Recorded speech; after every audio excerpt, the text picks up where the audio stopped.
What is up, fantasy people? You are back with the True North Fantasy Pod. This is episode 89, and of course, we are brought to you by the Fantasy Points Media Group.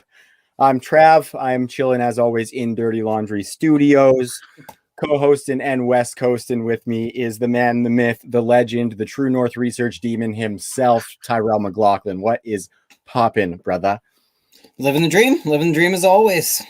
Yeah, man, it's beautiful weather out west here. Very excited for that. Really excited for tonight's show. We're going to be talking a little strength of schedule. The schedule release dropped just last night, and we are going to dive right into that. Ty, we don't call you the research demon for no reason, because you've been doing some incredible shit with some of this strength of schedule stuff, and I'm super excited for us to. Well, and I was joking before the show that it's ironic how much work you have to do for all these little things, even though strength of schedule is just such a small component to the fantasy, fabric of the universe, but it's still something that you need to do to identify those outliers, and we have identified them. Pumped to talk a little bit about it, and pumped for our guest tonight. Yeah, man. As well. I am very excited as well. It is going to be a circle of Canadian tonight, because joining us tonight, fresh out of the Peg, Winnipeg, Manitoba, is our friend Jakob Sanderson. You can find him on Twitter at FF_RTDB, which I believe stands for Run the Damn Ball. Yes. Yeah, you got it. Go Colts. He's part of the Fantasy Intervention. He's got a weekly show on Tuesdays with Chase Vernon and Shane the Thrill of Manila. He's 1/3 of the full Tilt Dynasty Podcast. Find them on Twitter at Dynasty Tilt. And he's also a writer for RotoUnderworld, where he just recently dropped a really nice piece about Rashad Bateman and why you shouldn't necessarily fade him just because of his situation. Jacob, how are you doing tonight? I appreciate you joining the True North Pod, buddy. Man, I'm doing good. I mean, first of all, my usual first 3 minutes on a podcast with Shane is about like 8 different insults about Canada. So the fact that, I get to celebrate, let my maple leaf flag fly out here is first of all, just gives me a lot of pride. I've got my shirt here. This is the Owl. So shout out to Regina. I'm repping your campus bar tonight. So we're trying to get, a full on picture of Western Canada and the prairies. It's good. I'm super stoked to be with you guys. Do a little late night podcast after the schedule release. I mean, this is awesome. This is what it's all about. Yeah, we appreciate you joining us in Central Time, a little bit different time zone, but super pumped to have you on. And I know you've repped Victoria. I was watching the episode you guys had with PA Howdy not too long ago. Somebody you need to be following on Twitter in himself. But you were drinking some Phillips beer on that podcast. True. I think you had a Blue Buck on that one. I did have the Blue Buck. Yeah, and that's a go-to for all of us for sure. So that was actually, I was watching an episode of The Intervention, and I saw you drinking a Pilsner as well. Yes, and that's the original Pilsner, not the cousin Pacific Pilsner that we also have out here. Yeah, we want green Pilsner. And red on. No, just straight pill. That's the classic Pilly. I actually said in the comments there that you should go outside and throw a 2-liner, and I wasn't sure if you would get that reference. It's a FUBAR reference where he goes and he throws his empty can into the middle of the road, and it lands in the middle of the lines. And that's a game for them out in the prairie, for you folk out in the prairies, I guess, right, Jacob? Throwing your empty beer cans out into the road. Yeah. Oh man, it's I haven't played that game. I'm gonna be honest, but I hope to see that in the future. Yeah. Anybody watching this stream or listening, go watch the movie FUBAR, and it will be laughter from start to finish, and you will also learn what a 2-liner is. Absolutely. Okay, Ty, why don't you bring us back on the rails here, buddy? Definitely have to be in the mood for FUBAR. I'd say skip FUBAR 2 as well, but FUBAR is a Canadian gem for sure. So I hope everyone's in the mood for some strength of schedule talk, because on the program tonight, we're going to talk all things scheduling, strength of schedule, relating it all to fantasy, of course, because this really is one of the noisier topics there is. So we're going to lay out some of the black and white stuff that we get, for instance, the outliers in terms of home games during the fantasy football schedule, bye week pairings, some of that kind of stuff. But I also have like 10, 15, 20 teams. We'll see where it goes to talk about when it comes to some important questions coming to the surface now that we have these schedules. And because of how delicate strength of schedule is, in real life or for fantasy. I want to go through some of the arguments, and just talk about if strength of schedule matters, if and when we should use it, and where fantasy conversations enter the discussion throughout all of that. So really quite a bit to go through, and I'm sure we'll hit dozens of players for fantasy along the way, Trav. So does that all sound real good? That sounds nice, man. We've been uncovering some nice little gems, and we've been diving into this strength of schedule stuff. And a lot of the resources that we use have been very quickly updated, and so it's been a lot of fun. Really quick, Ty, I'm going to get into just a couple of things here, but I do want to say that I did mention the Fantasy Points Media Group. Just want to let any listeners or anybody watching know that if you want to check out some of the most in-depth fantasy content from some of the sharpest minds in the industry at fantasypoints.com, you can use our promo code 21TrueNorth10 to get 10% off the subscription over there. True North in there is capitalized, so 21TrueNorth10, all caps. So make sure you go check it out because you get their entire subscription, which is one of the best deals on the market. Actually, you can get that for 10% off of what's already a really good deal. So really appreciate Ben, the whole team over there. You got Scotty Barfield.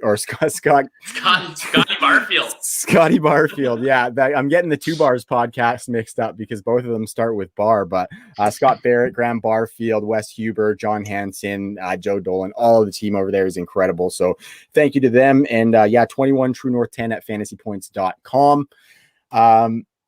But yeah, guys, getting into the strength of schedule this season, I think the first thing I kind of want to start with is the fact that we have a 17-game season, guys. And this is not only is this going to put a lot of asterisks on the statistics that we see compiled this year, because we're going to be talking 16-game season versus 17-game season, which is going to be really interesting. And I was even thinking, Ty, some of those 350-point scoring quarterbacks and whatnot, some of that stuff's going to be very interesting to 5 years down the line, say separate some of that stuff out. But well, you do it in points per game, right? Like there's definitely ways that we get around this stuff, right? And you just keep thinking of everything in terms of outliers, whether it's the top 10% or 20% you consider outlier territory. You're still just putting everything into buckets in that sense, I think.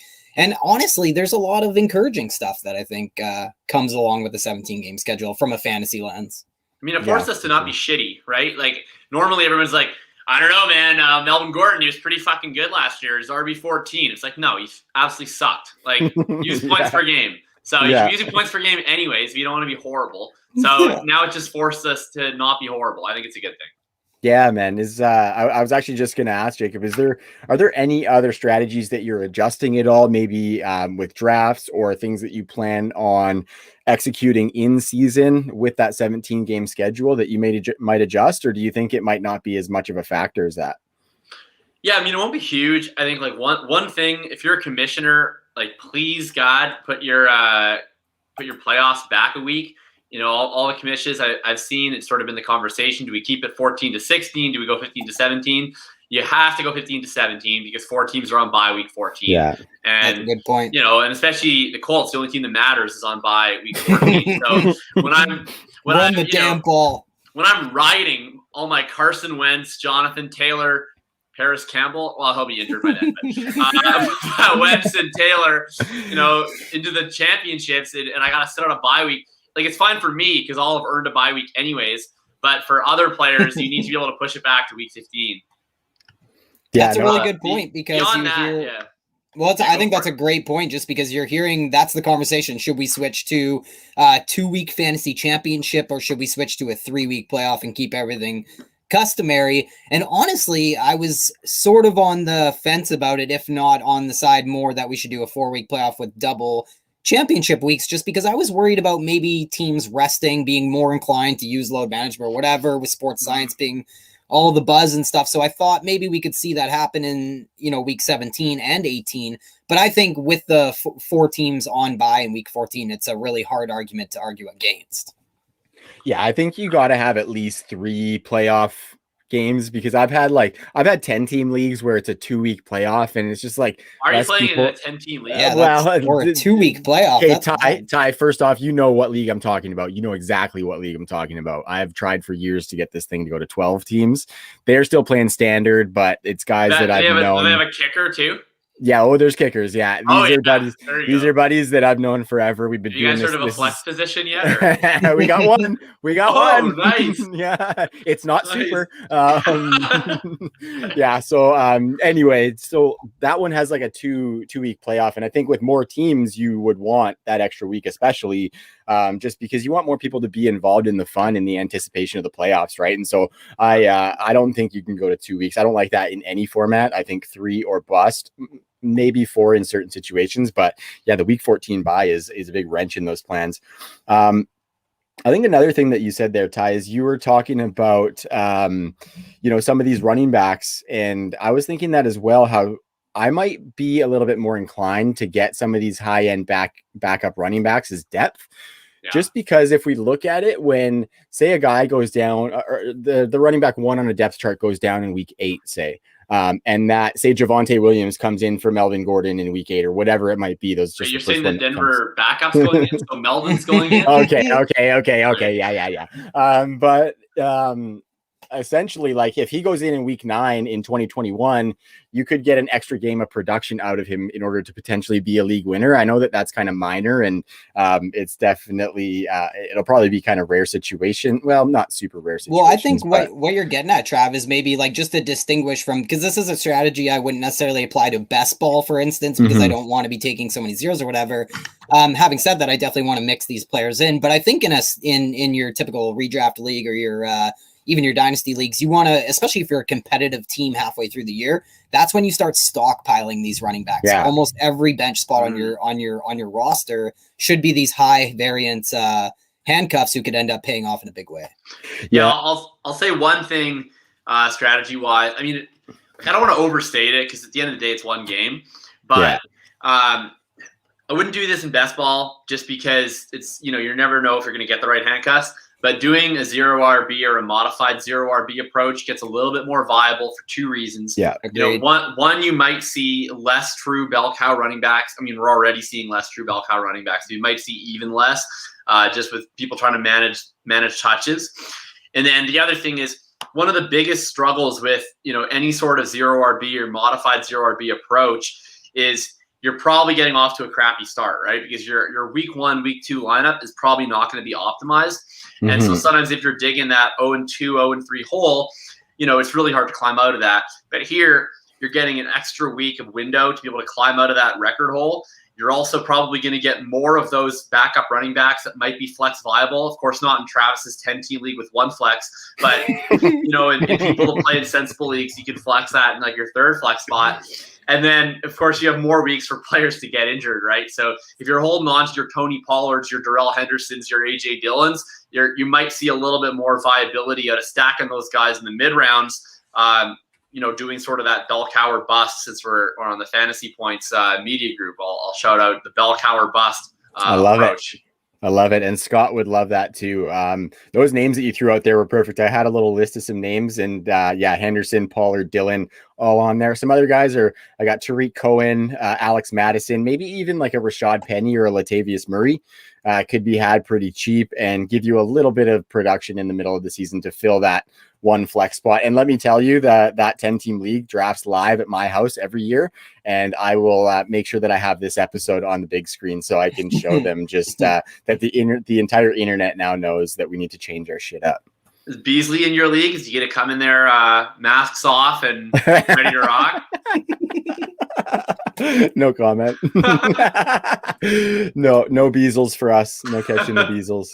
So the other thing, because we are going to an 18-game schedule, so we get the 18-week schedule with the CFL. Oh yeah, one step closer. Oh, for the love of God. So the one thing you notice is that some teams actually get an extra home game, and we also this year in 2021 have London games again.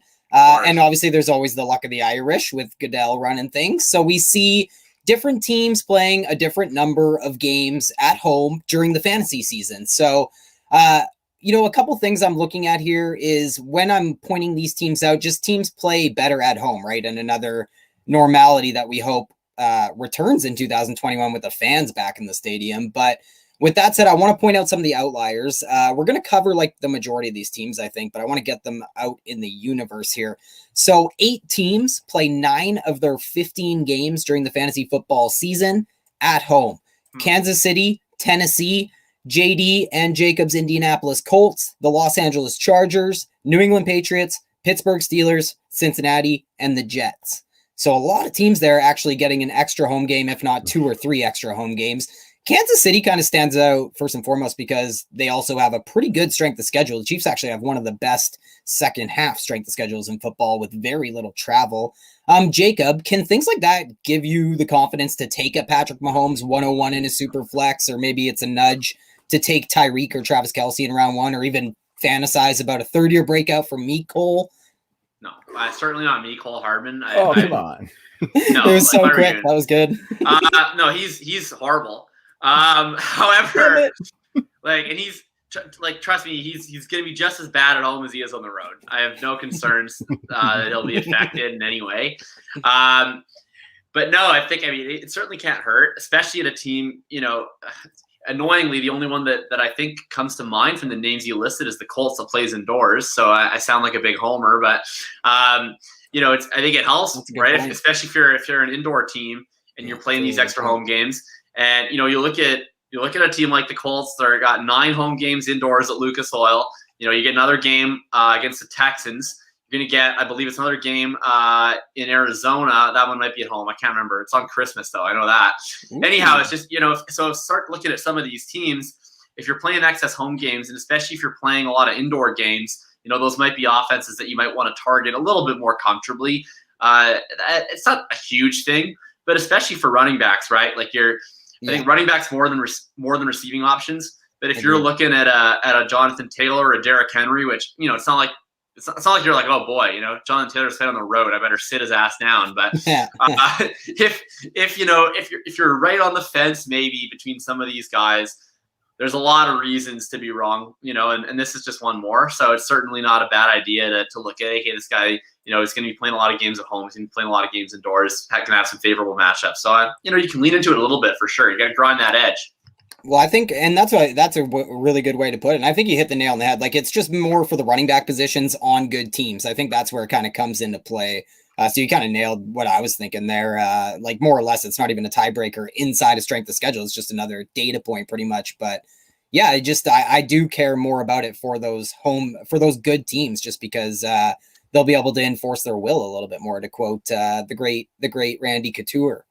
Who I honestly never liked at all, but or his clothing, really, unfortunately. No. I know you have a pair of sweats that say "juicy" on the ass, though, Ty. I know. Really? That. I honestly had a one or two items. You didn't strength the schedule. You're just sitting there at your spreadsheet. You're like, oh man, who's got? Oh boy, this is like the 24th ranked strength of schedule. I'm gonna have to bump them up one spot on the underdog rankings, and then you just look. You're like, I'm a juicy boy. Exactly. Little pat on the back side. Yeah. I'm juicy. So what's the next juicy piece of data you have for us? I do have a juicy one, actually. This is juicy. Because there's one team, Atlanta, who plays just 6 home games during the fantasy football season. And that is pretty mean for Atlanta, who we're definitely buying pieces from. We're definitely going to talk about Atlanta. I also have Detroit, Jacksonville, Philadelphia, the Giants, Minnesota, Arizona, and Tampa Bay, who all play just 7 home games. And what stands out to me there is, besides the Bucs, all those teams have pretty low win totals. So, the schedule is kind of like COVID, like the poor get poorer, I think. I mean, and it's kind of the inverse. I just want to say, the worse the team, the worse it is when they have less home games, right? Because, they're not going to be favored on the road very often. For sure. I think the point with Atlanta is kind of interesting, because normally you would look at that and you would say dome team. Okay, obviously, just like the Colts, we want them to be in the dome. But where that would kind of worry me a little bit more is if that dome team is outside in a bunch of cold weather games late in the season. And when you look at Atlanta's schedule, the only game they have like that is at the Bills. They got a bunch of Florida games, some California games and stuff in that back half there. So it's, I think that's just a testament to the fact that there's not really like a blanket rule of thumb for this, right? I think you got to assess everything on a case by case basis, and obviously put that context around it to be able to decipher it and choose how much it's going to really matter for you. And yeah, I'm kind of the same overarching theme is that it's not really like a huge factor for me unless it's a buttload of cold weather games. And so, that team might just skew more to the run or whatever it may be. Right. Yeah, I mean, it's not the end of the world. It is interesting though how many of those teams that you mentioned at the bottom of the list are dome teams. Like I think you mentioned Atlanta, you mentioned Detroit, you mentioned Minnesota. I might have missed another one. Well, even Jacksonville, who's nice, right. in good weather. Arizona in good weather, and these are Arizona on the West Coast. You care more about a West Coast team who has to travel a lot, right? Yeah. I mean, it doesn't matter a ton, but like you do look at Atlanta and Matt Ryan traditionally in his career, like he's usually been a more reliable fantasy contributor in the dome, right? Mm-hmm. You take him outside and sometimes starts throwing to the other team a little bit more. And Jared Goff is famously horrible in the cold.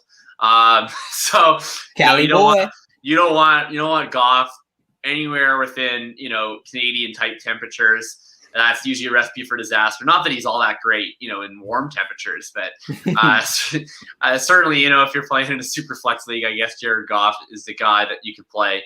It's not great. It is what it is. Again, like I wouldn't go through and drastically change my rankings, but it is definitely something to think about.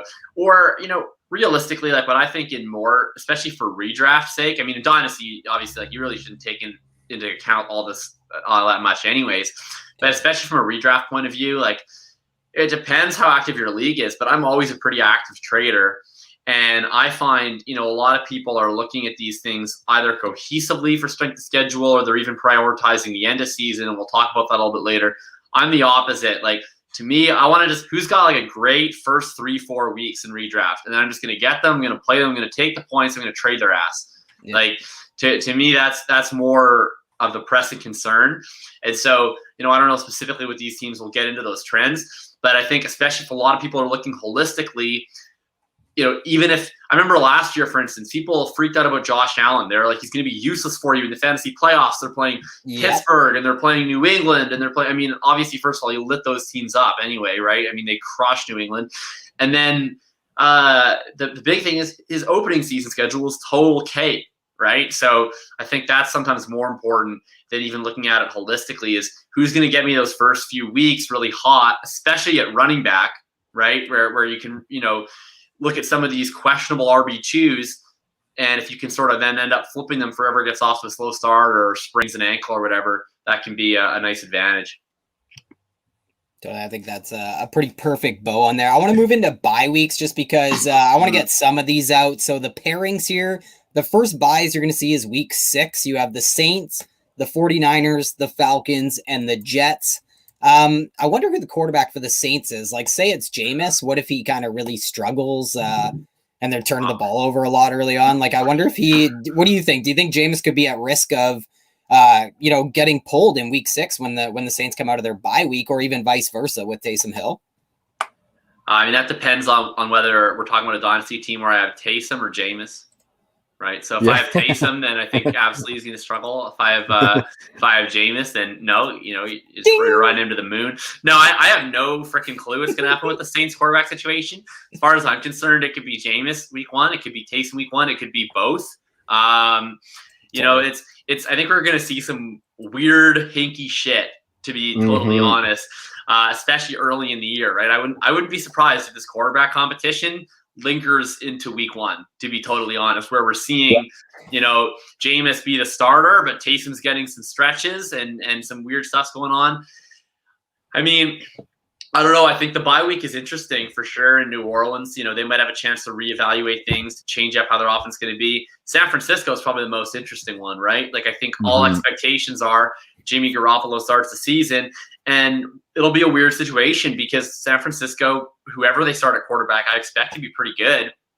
And so, what's going to happen? Are we going to see a Miami situation where they're 4-2 or 3-3 with Jimmy Garoppolo, but they just have this pre-planned setup where we're going to play Jimmy for 6 weeks, and if Trey Lance looks ready to go coming out of the bye week, he's in week 7 no matter what our record is. Like, that might be a reasonable expectation, because I think no matter how Jimmy plays, they're probably going to win some games, as long as he's healthy.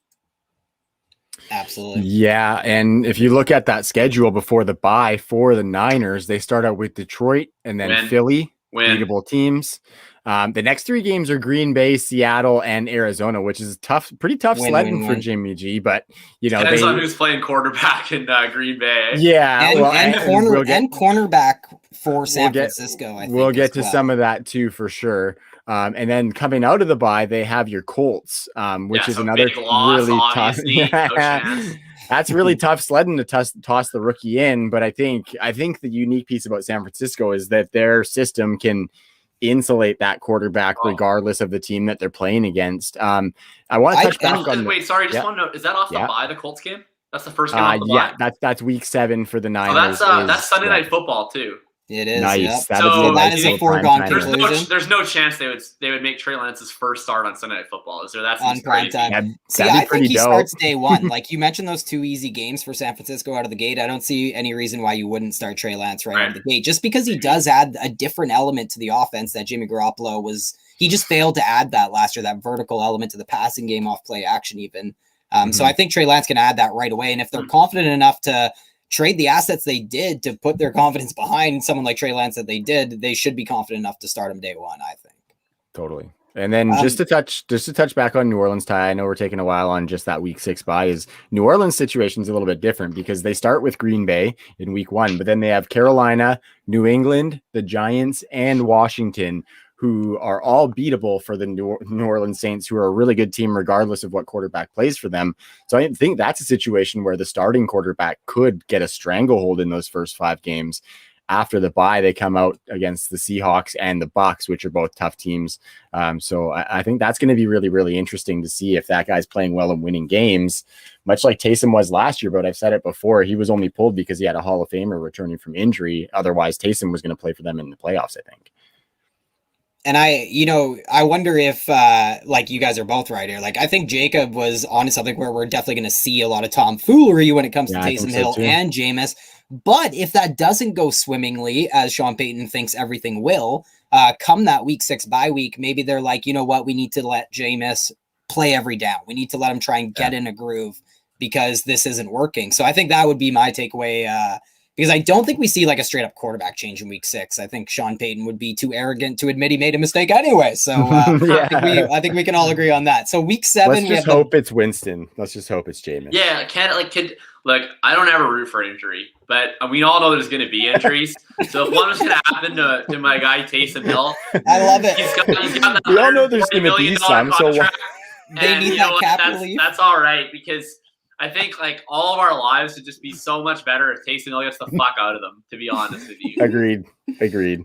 Yeah, agreed. What up, Jules in the chat? So I'm going to go to week 7. We got the Bills, the Cowboys, the Chargers, the Steelers, the Vikings, and the Jaguars. Trav for DFS. Exactly. Yeah, all the good teams. That's a big fat slate. So me and Trav were talking like, and you see the bye weeks more spread around with the 17th game being added. But yeah, you were saying last night, Trav, that this is pretty close to, a Byepocalypse. And you think about maybe like a powerhouse Superflex dynasty team here. Like that could be in large part thanks to guys like Dak Prescott, Josh Allen, Justin Herbert. Maybe you did your startup this year and came away with Herbert and Lawrence. All those fucking wide receivers in this group. Like, holy shit. Totally. Well, I'm just thinking for Superflex, there's a lot of ways that you could have double bye weeks in this. Can I give you an example, actually? Yeah, please do. Here's my highest stakes league. I didn't even know this because I didn't prepare very well, so I didn't know how fucked I was. But law firm guy, if you're in the chat and listening right now, this is your league, buddy. Here's my team. I got quarterbacks, Dak and Herbert. Wide receivers, Diggs, Keenan Allen. And then I've got ETN is one of my running backs too. And I've got I can't remember who else, but I'm going to be starting a bunch of jabronis in week 7. That's for sure. Whoever my week 7 opponent is, congrats. Yeah, and like you think of a lot of running backs there, like Dalvin Cook and Chargers running back is just thank you. That guy who catches passes. Yeah. Larry Roundtree. Yeah. Yeah, that's right. Larry Roundtree going to take Josh Kelly's job, please. So Baltimore and Las Vegas, the only teams on bye in week 8, and Tampa Bay, Seattle, Washington, and Detroit. I think that's a pretty interesting one. So week 9, what does that quarterback situation look like in Washington come week 9, eh? Like, could Fitzmagic get replaced by his team during their bye week for the second consecutive season? Yeah, I 100% am saying by Taylor Heineke. Who else? No, they did re-sign him. And he did look good in the playoffs. Like, I don't think that's I think people putting their faith behind Ryan Fitzpatrick facilitating a winning season for the Washington football team is crazy.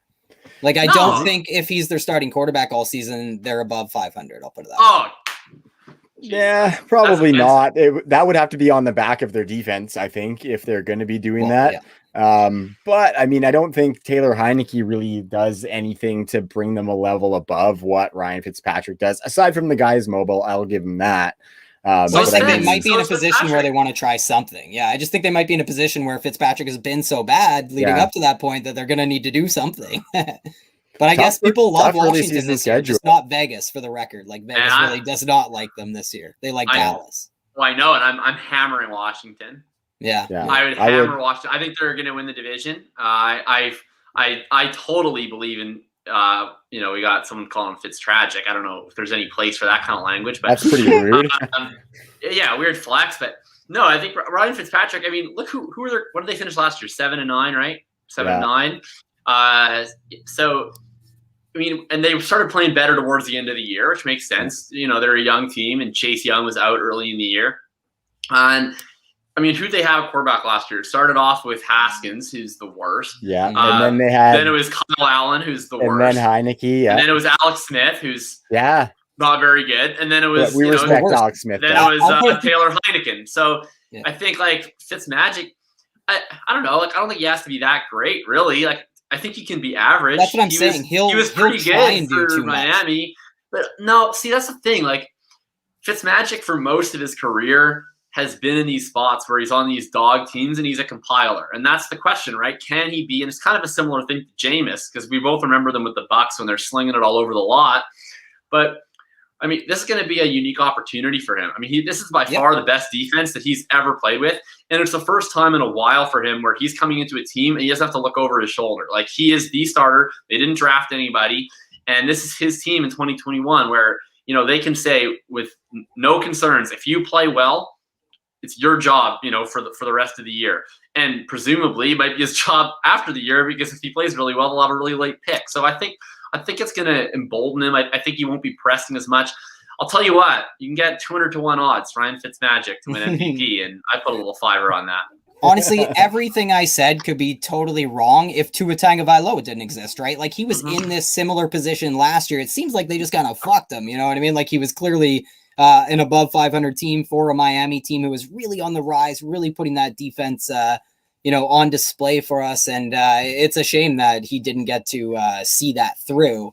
And obviously the division that he plays in is a much easier division than Miami was last year. Like, Miami didn't make the playoffs last year because of their schedule.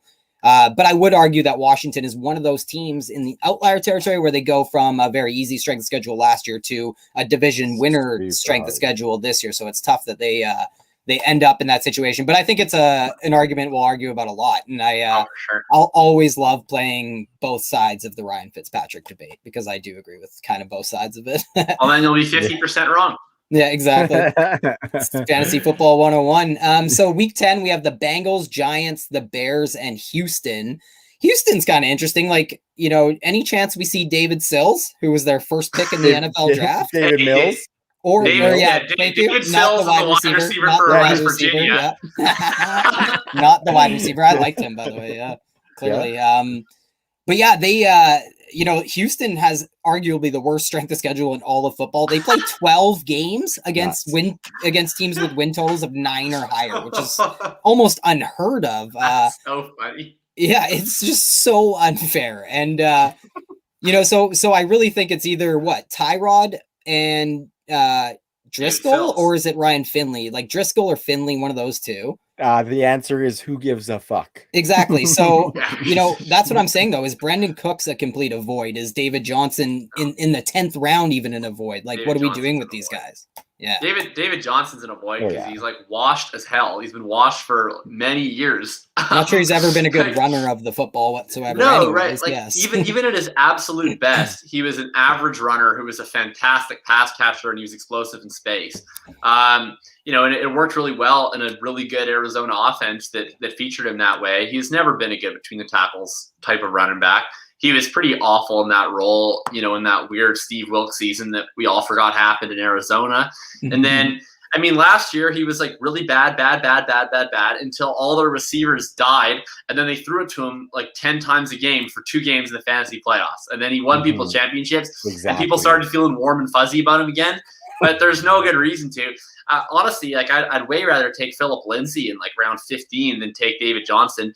I don't think Lindsay's any great shakes either, but in terms of who's going to be a more efficient runner, you know, between the tackles over the last few years, that's been Lindsay. I think he has a lot more juice. I mean, you watch David Johnson run, it's just like, you know, it's a little bit sad, right? It's like one of those 9-year-old horses. It's like, oh man, you know, you used to be in the Kentucky Derby, but you know, then you were breeding and now you can't even get your horse dick up. So we're just going to send you off on your way. And I think that's what we got to do with DJ. So absolutely not on him. Cooks, sure. I mean, they don't really have anybody else, right? It's like a tight end. I think volume based, right? Volume based. Cooks has but he's not really a volume type wide receiver. He's about to be. He's kind of he doesn't have a choice now. He's kind of a high variance guy. But who are they? Like, who is it? Right? They have Jordan Akins, who gets distracted by the sun. They have Brevin Jordan, you know, 5th round or whatever. That one hurts Ty. The Akins one that hurts Ty. Sorry, Ty. I started him a few times last year. I don't know what I was thinking. Like, just one of those things you look back after the season, you're like, why did I start Jordan Akins that week? Why did I start him again that week? Yeah, it's just unreal. Everyone's been burned by a Texans tight end before. Coach Craig says Akins is shit. Yeah, hot take, buddy. I mean, Nico Collins is there. I don't know what to expect out of him year one. Maybe a little bit of something, but probably not a ton. I mean, after that's like Randall Cobb's corpse, Kiki QT, do you love me? I mean, I don't know. Like, they're going to have to throw because their defense is horrible. So they're going to basically what's going to happen is every Houston game, you don't even need to watch it, right? You're going to go 3 and out. Then you're going to turn on. You're like, oh, 6 minutes left in the second quarter. They're down 28-0. And then you're going to be like, oh, look at this. They're going to throw to Cooks like 10 times. He's going to have 8 catches for 80 yards, and maybe he'll get a touchdown every odd game. If your team's playing Houston, be careful that your guys might be sitting by the fourth quarter. I would say Clemson style. Yeah, you guys are going to get Travis Etienne. Ravens are famous for that. Ravens don't have RG3 to do it anymore. Twice. He's used to it. Yeah. Him and Lawrence will be like, oh, we're back against Abilene Christian. This is cool. Yeah, that's good stuff. And kind of to your point, Ty, you were mentioning all those team or 9+ win teams. I think you were saying even the ones that aren't, like Arizona is definitely like they're an 8.1 win team on Sharp right now. They're probably going to beat the Texans, and then the Jets and Jags are going to be much improved, as well as the Panthers as well. So. And win Houston's projections going to be fighting for a W this year. And win totals are like a safer than sorry projection, right? But there is not one single team in the NFL on DraftKings sportsbooks who have a win total below 6.5, except the Texans, whose win total is 4.5. So they are. Oh no, you saw a high one because I've seen 3.5. Yeah, see, then that's where you like. I got in at 4.5 because I was like, you know what? I still don't think they're a 5-win team. Yeah, there's just no way. No, not with the coaching, not with the quarterback play, not with the defense. Yeah, it's just there's nothing to love in Houston. Yeah. Yeah, I mean, if Deshaun Watson continues to be out of commission, they have legitimately one player on the entire team that's above average at their position. That's Laramie Tunsil, right? Like outside of that, and it's like Cooks is above average NFLer, but he's not an above average, wide receiver 1 for a team. No, he's and wide everyone else 2 maybe, but yeah. So everyone, it's like, Cooks is fine. Tunsil's really good, and then it's like NFL Europe. Okay, so poor Craig is in the chat here. He's a Texans fan, so we gotta get off this for the poor guy. Yeah. So week 10, Love you, we Craig. did. Week 11, we just have make the a Rams. switch, man. Make the switch. Yeah, totally. I think in the chat originally I said I can't believe there's any Texans fans or something, and he's like, "Oh, I am a Texans fan," and I was still hesitant to believe him. I thought maybe he was kidding, but yeah. He had a poor Craig in the chat. Yeah, from Craig's lips pour one out for Craig. Yeah, to the football god's ears. So the Rams and the Broncos, week 11, those are the only teams on bye. Week 12, we have just Kansas City and Arizona. thank you bye week pairing gods. Like if you drafted Travis Kelce or even Pat Mahomes, like you weren't taking Cardinals tight end and whatever those are. And you wouldn't be is that taking AJ Green? Yeah, totally. Well played. Yep. What do you guys think about adding both Travis Kelce and Patrick Mahomes in a redraft league? So you'd be talking like first round and third round. How crazy is that? Because obviously it's a cardinal sin of all time, one of the biggest don'ts in fantasy. However, it yielded a 10% or higher win rate last year in best ball leagues, which is crazy.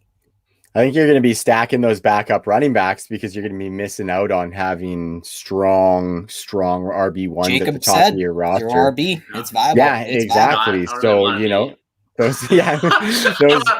I work at RotoUnderworld. I don't want to be caught preaching zero RB. That's going to come out and shoot me. Well, I mean, I think you have like a built-in buffer with your Twitter handle being "run the damn ball," so I think you'll be all right there. But yeah, like guys like Darrell Henderson are going to be pretty valuable in situations like that, where you're missing out on Cam Akers, but one injury and Darrell Henderson could give you that running back one. So you're gonna have to take more shots, basically. But those guys are going to give you 50 points a game. Mahomes and Kelce, 50 points a game, easy. So I think that's just a huge advantage, right? You could have 3 other players on your roster and you're still clearing 100 points essentially. And you're also getting those advantages at 1Z positions too. That'd be my bigger point, right? Like that, especially at tight end. I think Travis Kelce, we talk about strength of schedule. It ain't not bad for Kansas City, luckily. So yeah, I think like it's wheels up for Travis Kelce. I think like it's just going to be same old. I don't hate it. I mean, Kansas City added nobody to the receiving core, right? Like their receiving core is actually worse. They lost Lizard King, and then the only guy they added was Cornell Powell, who literally like none of us would know he exists if Justin Ross didn't get hurt preseason. Like we wouldn't know that Cornell Powell's a dude. Like he would just be walking around the street, going to malls, eating at a Chili's, and we'd be like, hey, have a nice wave to the guy. So that's where you'd be at with Powell. I mean, that's the beauty of the Chiefs stack. It's going to 2 dudes, right? It's like it's Mahomes, it's going to Tyreek, or it's going to Kelce. So I don't hate it, especially in a best ball format that really rewards fragility. If you can get like my favorite builds are that 2-4-10-2, or if anyone doesn't know what we're talking about, it's you have 18 rounds on a best ball draft. And you can order the positions however you want, right? So when I'm saying 2-4-10-2, that means 2 quarterbacks, 4 running backs, 10 wide receivers, 2 tight ends. And especially like in a tournament setting, if you can get to that 2-4-10-2 or 2-5-9-2, that had a really solid rate in tournaments last year because you're embracing that fragile roster. So even though you kind of get off to a tough start, where you go Mahomes, Kelce right away, I wouldn't do that in a regular redraft league necessarily because you're foregoing a lot of that value that you're putting into your starting lineup. But in best ball, you already have quarterback lockdown, you have tight end lockdown. So you don't have to worry about those positions. You're only going to draft one other quarterback, one other tight end, and you can do them later. And then you just get to hammer out about 1 million high upside wide receivers. And they don't have to be any good, right? All you need is just 4 or 5 weeks out of each of them if you have like 9 of them. And so you can draft all these Will Fullers or Jalen Waddles or draft McCole freaking Hardman, right? He's going to do it. I will. And it depends. Like you said, like I love how you laid out the skeleton there because depending on where you add that first running back or first wide receiver, how you feel about those early running backs or wide receivers you add alongside Travis Kelce and Patrick Mahomes, that will determine whether you're going to go with a 9 wide receiver build or a 10 wide receiver build as opposed to a 4 running back or 5 running back build. So I love that.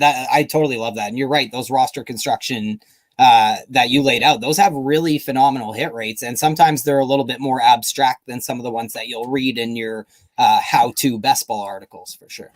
Ty, I noticed you perked up a little bit there once we talked about best ball roster construction. That's like Ty's bread and fucking butter, Jacob. That is. Oh, well, speaking of, I love that stuff. I'm just you're singing his song right now. So I got best ball mania on the brain. Beauty. So speaking of that, speaking of FFPC, sometimes you'll do these big tournament leagues, and what happens is there'll be a bunch of leagues, and then it's points only from, say, week 12 or week 13 on. So why that's important when I'm just finishing up these bye weeks here is we do have a bunch of teams, 8 teams that have either a week 13 or week 14 bye. So know when your fantasy football playoffs are. Knowing your settings is obviously one of the first things to learn in fantasy, but it's extra important this year. So yeah, I got the Titans, the Packers, the Browns, and the Panthers in week 13. I got the Patriots, the Dolphins, your Colts, that nice late season bye, and the Eagles, which, we love late season buys in real football, just not so much in fantasy football. Anyone think maybe the Patriots could be like 6-7, maybe heading into their bye week? Maybe we see Mac Jones for the last 4 games, or do we think we would see him already if it was that bad? We could see him already. Yeah. Well, I think we're going to see him real quick because to me, like the offense, whatever offense they run with Cam is going to be totally different than whatever they run with Mac Jones. And one-dimensional, yeah. And so I don't know, like it's to me, it's going to be hard on that staff to be designing an offense around Cam and then immediately switch it to Mac Jones when you've got this totally different setup. So to me, like I mean, unless I guess obviously if they start Cam and the team's just really struggling, then you'll see that. But to me, I don't think we'll see sort of that planned switch. I think that if Mac shows up in camp and he looks really good, and he should, right? I mean, that's the whole thing with Mac Jones is he's pro ready because he's a white guy you can't run. So so you bring in Mac. If he looks great in camp, I wouldn't be shocked in the slightest if he's out there in week 1. And by the opposite coin, if he doesn't show up ready in camp and Cam wins that job, I don't know when we're going to see Mac Jones because I think the defense is really good. The offense is going to be improved. And I can't imagine that Bill Belichick is going to be sitting there, if they are 7-5 and Cam's, holding the shit together, that they're going to want to redesign a whole offense on a bye week. That seems crazy town. So I think probably no. I think if the team is doing well, we're probably just going to see the one quarterback. If I had to guess right now, I think Mac's the starter week 1. I like it. Trav, just in case you forgot, Cam is Mac backwards. Whoa. I like that. That's crazy. But it's funny. We mentioned that after the draft just because they are just completely polarizing players in terms of skill set, in terms, I honestly think there's risk of a one-dimensional offense no matter who is in there, but it would just be, it wouldn't be as much of a one-dimensional passing game with Mac Jones in there for sure. Yeah. But I really do think it's just like a power run offense with Cam, like just power run all day. And I don't want that. Nobody wants that for fantasy. Yeah, but even so, like, even if it's not a power run offense, I don't think they really have any pass catchers that we want to invest in heavily, even if they were like a, middle of the road passing volume offense. And I think that's just kind of the interesting thing about these 8 teams in that group. Ty, sorry for taking over there, but I think they're either offenses we don't necessarily want a big piece of the passing pie, like New England we don't really want. Indy we're a little bit hesitant on because we don't necessarily there's nobody to command, you know what I mean? Philly we're not necessarily sure about investing in that passing game yet. And then the other ones are really condensed. Tennessee, Green Bay, Cleveland, not so much Carolina or Miami. I want that Joe Brady passing game. Let's go. I want pieces too, right? But the other ones are condensed to the point where we're not going to have multiple pieces necessarily in our roster that are going to make it like a bye week Armageddon for a team. So I think that's kind of, that's kind of the beauty of this group here, is that they're not going to be anybody who you're relying on as like a foundational piece of your team times 2-3 from an offense. Like obviously you have Justin Jefferson, or that's the Minnesota one, but say you have AJ Brown and Derrick Henry, that's going to suck for sure, but I think you'll be able to kind of put some depth into those spots, as opposed to having multiple wide receivers from a team. Or say if it was Kansas City and you had Tyreek and Kelce or something like that. See, I'm kind of the opposite. Like I'm not, like, I agree with you, right? Like in a redraft league or even in a dynasty league, like the guys that I'm relying on outside of, the studs like Brown, Henry, Taylor, whatever. But in best ball, like this kills me. These are like a lot of my favorite stacks. But a big thing that I always do in best ball is like I always go for, I don't know if anyone follows Jordan Cooper, but like he always calls it vomit stacks. And I'm big on doing vomit stacks in best ball because to me, especially big turns. Yeah, like if I'm in Best Ball Mania, these are some of my favorites because if you can get these offenses that nobody really knows for sure who the number 1, who the number 2 is going to be, so they all kind of go later.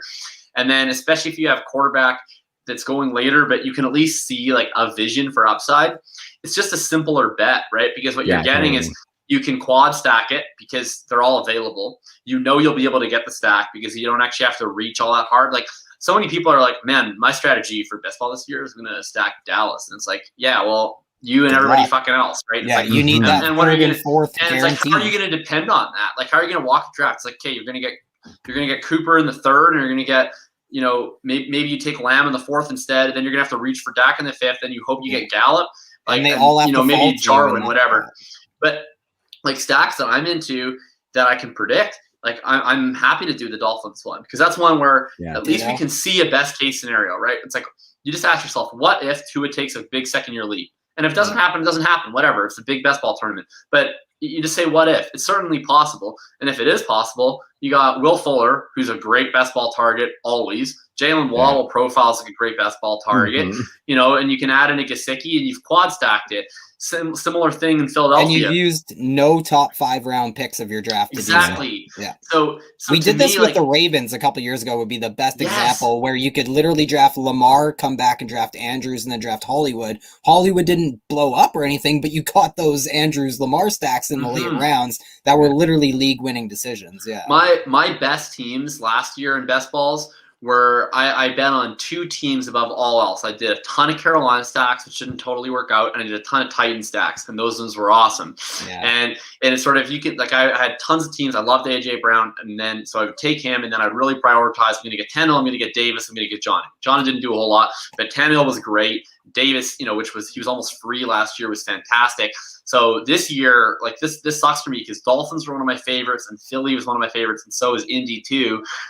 Just guys where it's like, okay, I'll take these guys. The quarterbacks have a little bit of mobility. You can see a little bit of upside, and nobody really knows for sure who the pass catcher you want is. So there's multiple options, and I love that, because if you talk about differentiation, I don't want to differentiate at the front of my lineup, right? I don't want to be sitting there and trying to outthink things in the second round. I'll just take my studs, and then it's like, so then you end up with a construction where hopefully you hit the optimal construction plus whatever underrated stack is. And then you end up being right in 4 places, but you only have to be right one time to be right in 4 different spots in your draft. And to me, that's the way you win these tournaments. So, I mean, that's free advice for the people. Obviously, it kind of sucks, for these Dolphins things. But I think the biggest thing is if you do end up drafting Hurts or Tua or Wentz or any of these quarterbacks, it probably only really applies to Hurts and maybe Tannehill, just because those are the only ones, that are actually really top end guys. But you're going to want to do a 3 quarterback construction, I think, now, if you have those, because you can't walk into your tournaments, and like, how much would that suck if you qualify and then you have one of your quarterbacks injured, your other one's sitting on the bye week, and you're like, fuck, man, like, now I don't have anything. So it kind of forces you into a 3 QB construction, I think, if you're taking someone with a week 13, 14 bye. That's good stuff, man. That's really good stuff. Ty, I want to kind of ride us out of this one, because we're getting into the hour mark here, which is all gravy to me, because I'm having a hell of a time, fellas. I just finished year 1, so that's on blind mark for me too. Yeah, totally. You're just getting started, Jacob. Absolutely. I love it. I want to cap that off by talking about early season versus late season bye weeks. Some people say they like the late season bye. Some people like the early season bye. Obviously, the late season bye was a hot topic in Scott Fishbowl season last year. That was really cool to see how that all played out. Not if you have Brady and all the Buccaneers. Yeah, true that. Ty, I'm going to kick it to you first, and then we'll flip to you, Jacob. Do you have a preference, Ty, on early versus late season bye weeks, and does it really matter all that much? Well, honestly, Jacob mentioned it off the top, right? Like, I do think we should all value early season strength of schedule. Like, I think the most valuable piece of strength of schedule information is like week 1 to 6, say, because we are such liquid gamers, and everyone says you don't win your league at the draft, and that's because you can do things like manipulate your league mates and make trades and hit the waiver wire and things like that. So you have this built-in time frame to do it. Having said that, I think there is arguments to make for emphasizing or placing some sort of emphasis on late round picks, especially when you're making high upside picks to begin with. If you're making high upside games, you are trying to predict something outside of the box happening, right? And if that was to come to fruition, it would be great if that guy who hit for you also had a great championship run there. And then I think when a late season schedule comes into play is exactly what we were just talking about extensively, and that's deep tournaments where you get these league-wide things, and then it flips into a points-only format for the last 3 weeks. That's when I actually do care about it, and that's when I actually try and tailor some of the builds towards teams that have beneficial strength of schedules over those final 4 weeks.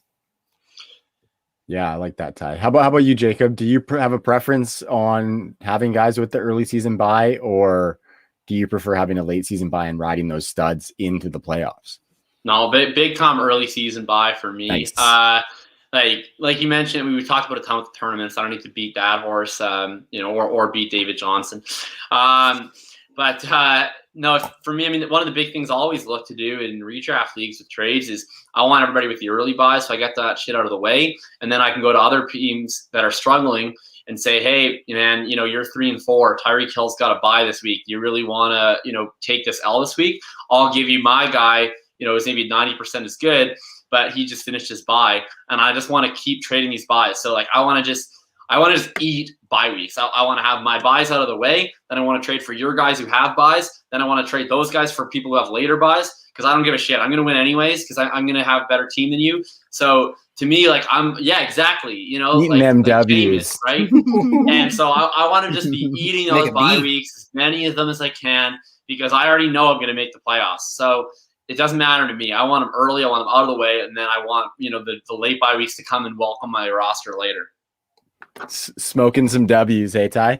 I was thinking of eating some B's, but that might be misconstrued. I don't want that to get misconstrued. There. That's a serious phrasing, instance there. But I totally lost what I was going to say. Narcotics on the podcast? Narcotics. What was I going to say? There was something I really needed to get out there. The Mounties are going to come after you.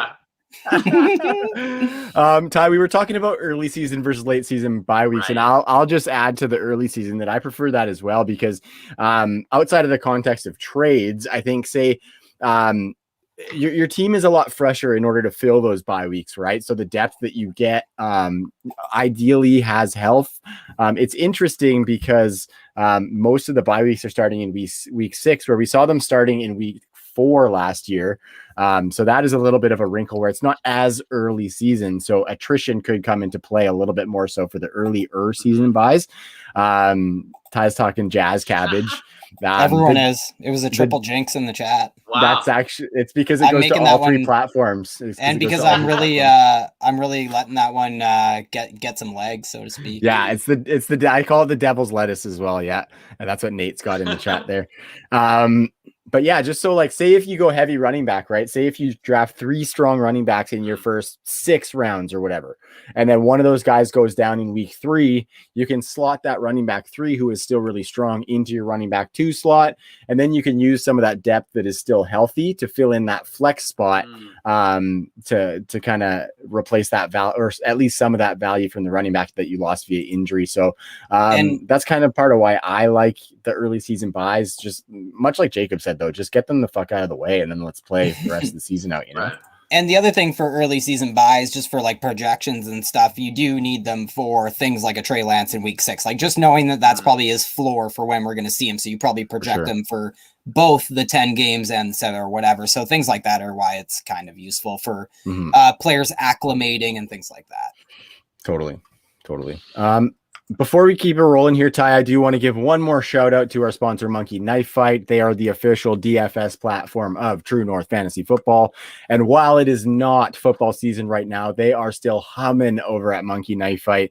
You can get in on, props for hockey, Oilers baseball, playoffs. basketball. Yeah, the Oilers playoffs, which Ty is stoked about. You can get into props for the not Flames playoffs. I don't know if you can go in on Flames golf scores, but if you could, because we're doing some cruel and unusual punishment, making them play the Canucks. I know ridiculously. But yeah, Monkey Knife Fight's got it all. You can get in on the UFC action that's happening every weekend as well. Tons of really good stuff going on there. Our promo code TNFF gets you an instant match of up to 50 bones on your first deposit. So you drop 50, you get 50, you have a hundy over at Monkey Knife Fight. So thanks to Nick and the team over there. We've been loving that partnership, and they've been a great group to team up with, and it's been a lot of fun. So promo code's TNFF at monkeyknifefight.com. So Ty, we're going to get into some teams here, and I know that you're fired up for that. I'm really fired up to get into some of these team schedules because there's a lot of really good wrinkles in there. But I kind of want to hop in here and summarize a little bit about all of these flames that we've been spitting, guys. So we've been talking about strength of schedule, bye weeks, a 17-game schedule, late season, early season, all that jazz cabbage. I want to say, like, overall, Jacob, just how heavily do you factor strength of schedule into your drafts and even in-season roster decisions? Not necessarily like all the different points that you factor in about it, but like, is it really something that weighs a bit, like quite a bit, or is it just kind of a tiny little piece of that puzzle? Yeah, it's not a huge thing. Like it matters more to me in that best ball tournament setup because we know exactly what weeks are going to matter the most. We know where we need the huge upside. But outside of that, like it's really not a big thing for me. If other people are going to make big adjustments based on the strength of schedule, I'm happy to let them. To me, like the biggest issue with a lot of the situational analysis, and you know what, it really applies more to Dynasty than it does to redraft, and a lot of my content's Dynasty related.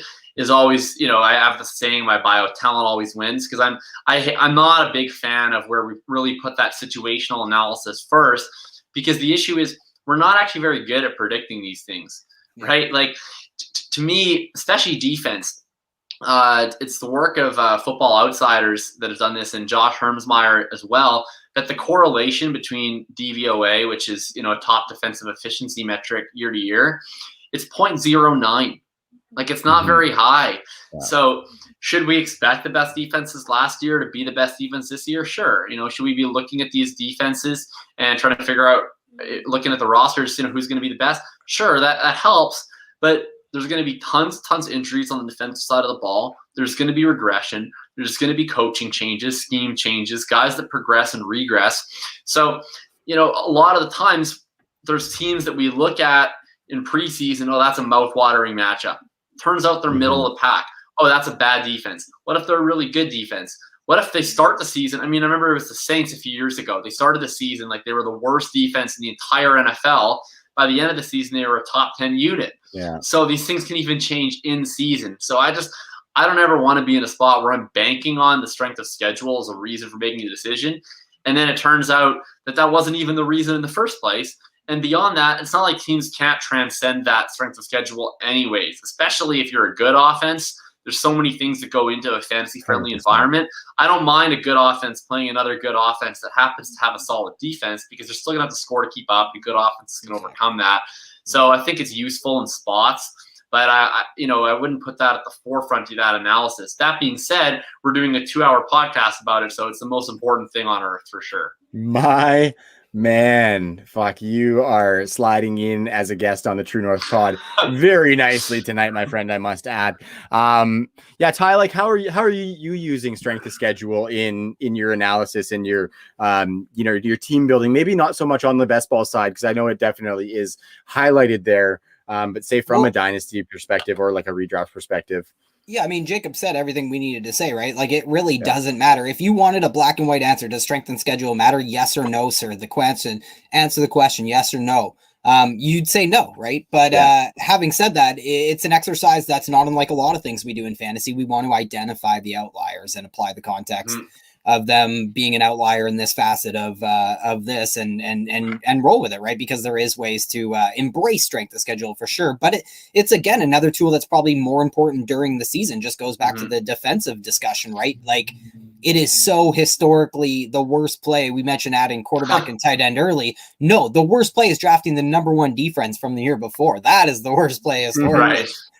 But it's ironic. I actually think the Rams could be the exception, just because it's like there is no like glaring good defense that's going. The worst play is playing in a league with DST. Yeah, that's true. But MFL 10s, they still do it. So you're right. But what you see is in your home league, the Rams might go in like around 12 or something. So it's just, you'd never be that guy. That's for sure. No, don't because be that guy. Defense is just Do so not sticky. be that guy. Yeah. And that's why Yeah, exactly. And that's why we have such a hard time predicting all this, is because there is so many moving parts in a 52-man roster with, only a 16-game sample size to go off from the year before. And so that's why there's just almost negative correlations. Like, basically what I'm saying is that when you read about teams, especially having a negative strength of schedule, there's actually an inverse relationship with that, meaning we can buy the public perception of who has a poor strength of schedule. Meaning we're getting discounts in our fantasy drafts on those players.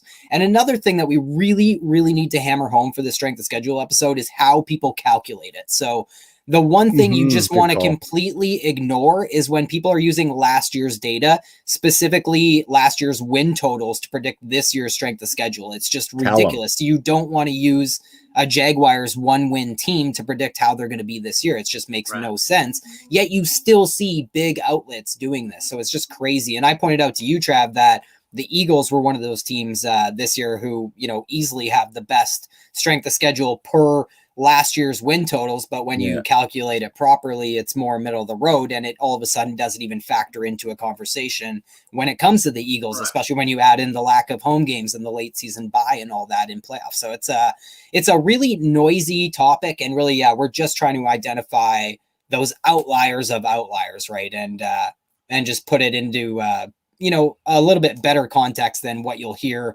from the market, because we also want to be absorbing this information so we can either prove it correct or disprove it, and then buy on those perceptions in the market in our dynasty leagues or in our redraft leagues or in ADP and best ball.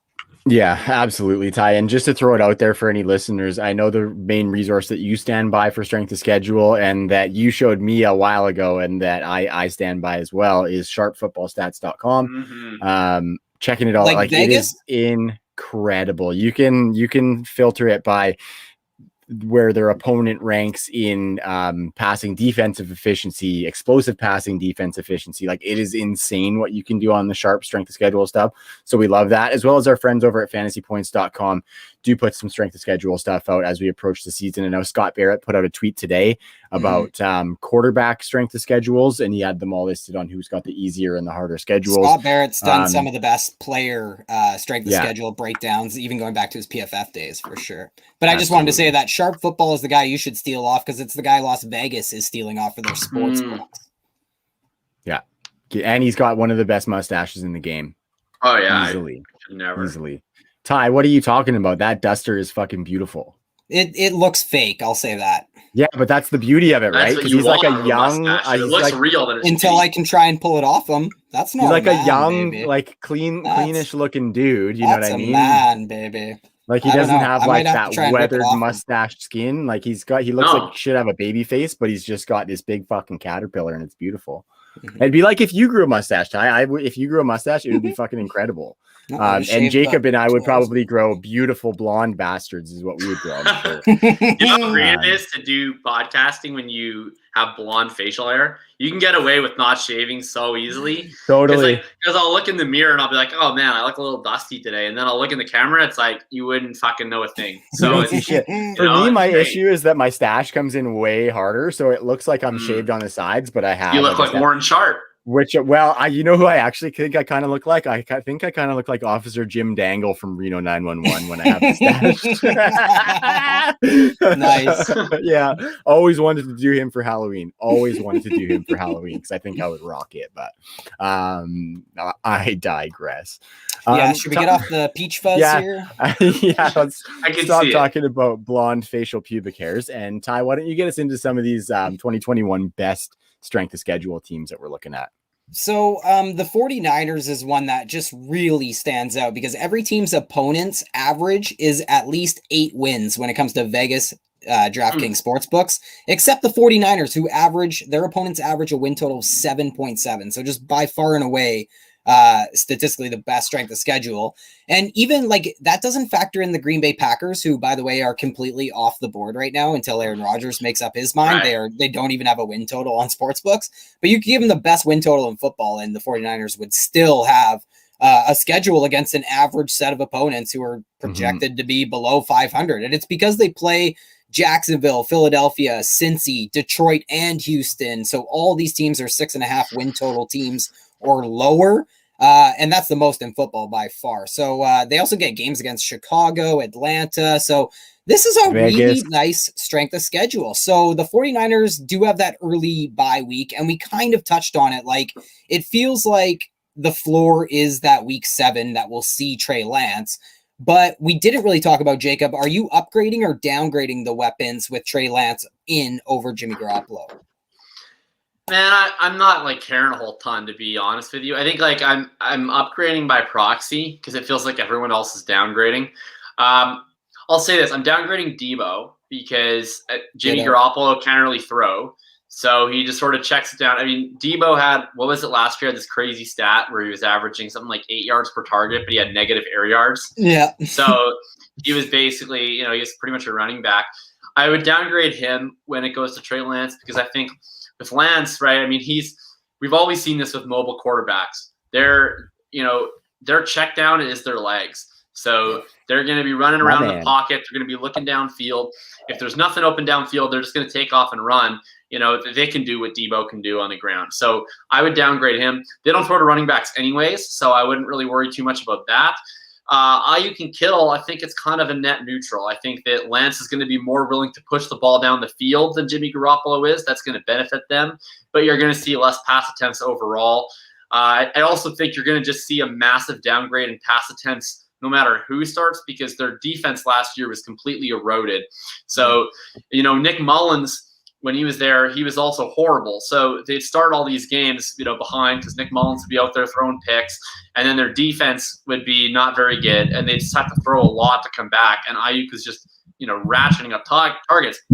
But I think it's kind of priced in at this point. I think people already have concerns. I mean, Brandon Ayuk's rookie season is phenomenal. If you just look at what he was able to do from a production standpoint, from a target share standpoint, coming off of an injury where he missed camp with a hamstring pull, and I know people were hurt, but there was a lot of other rookie wide receivers who didn't have a whole lot going on around them and didn't do anything near what Brandon Ayuk did, right? You can look at Ruggs, Edwards, Pittman, Rager, N'Keal Harry, certainly. So to me, like the idea that it's just like, everyone else was hurt, so obviously Brandon Ayuk was going to be a wide receiver 1. It's like, no, obviously he wasn't. Good. Like he did that because he's really good.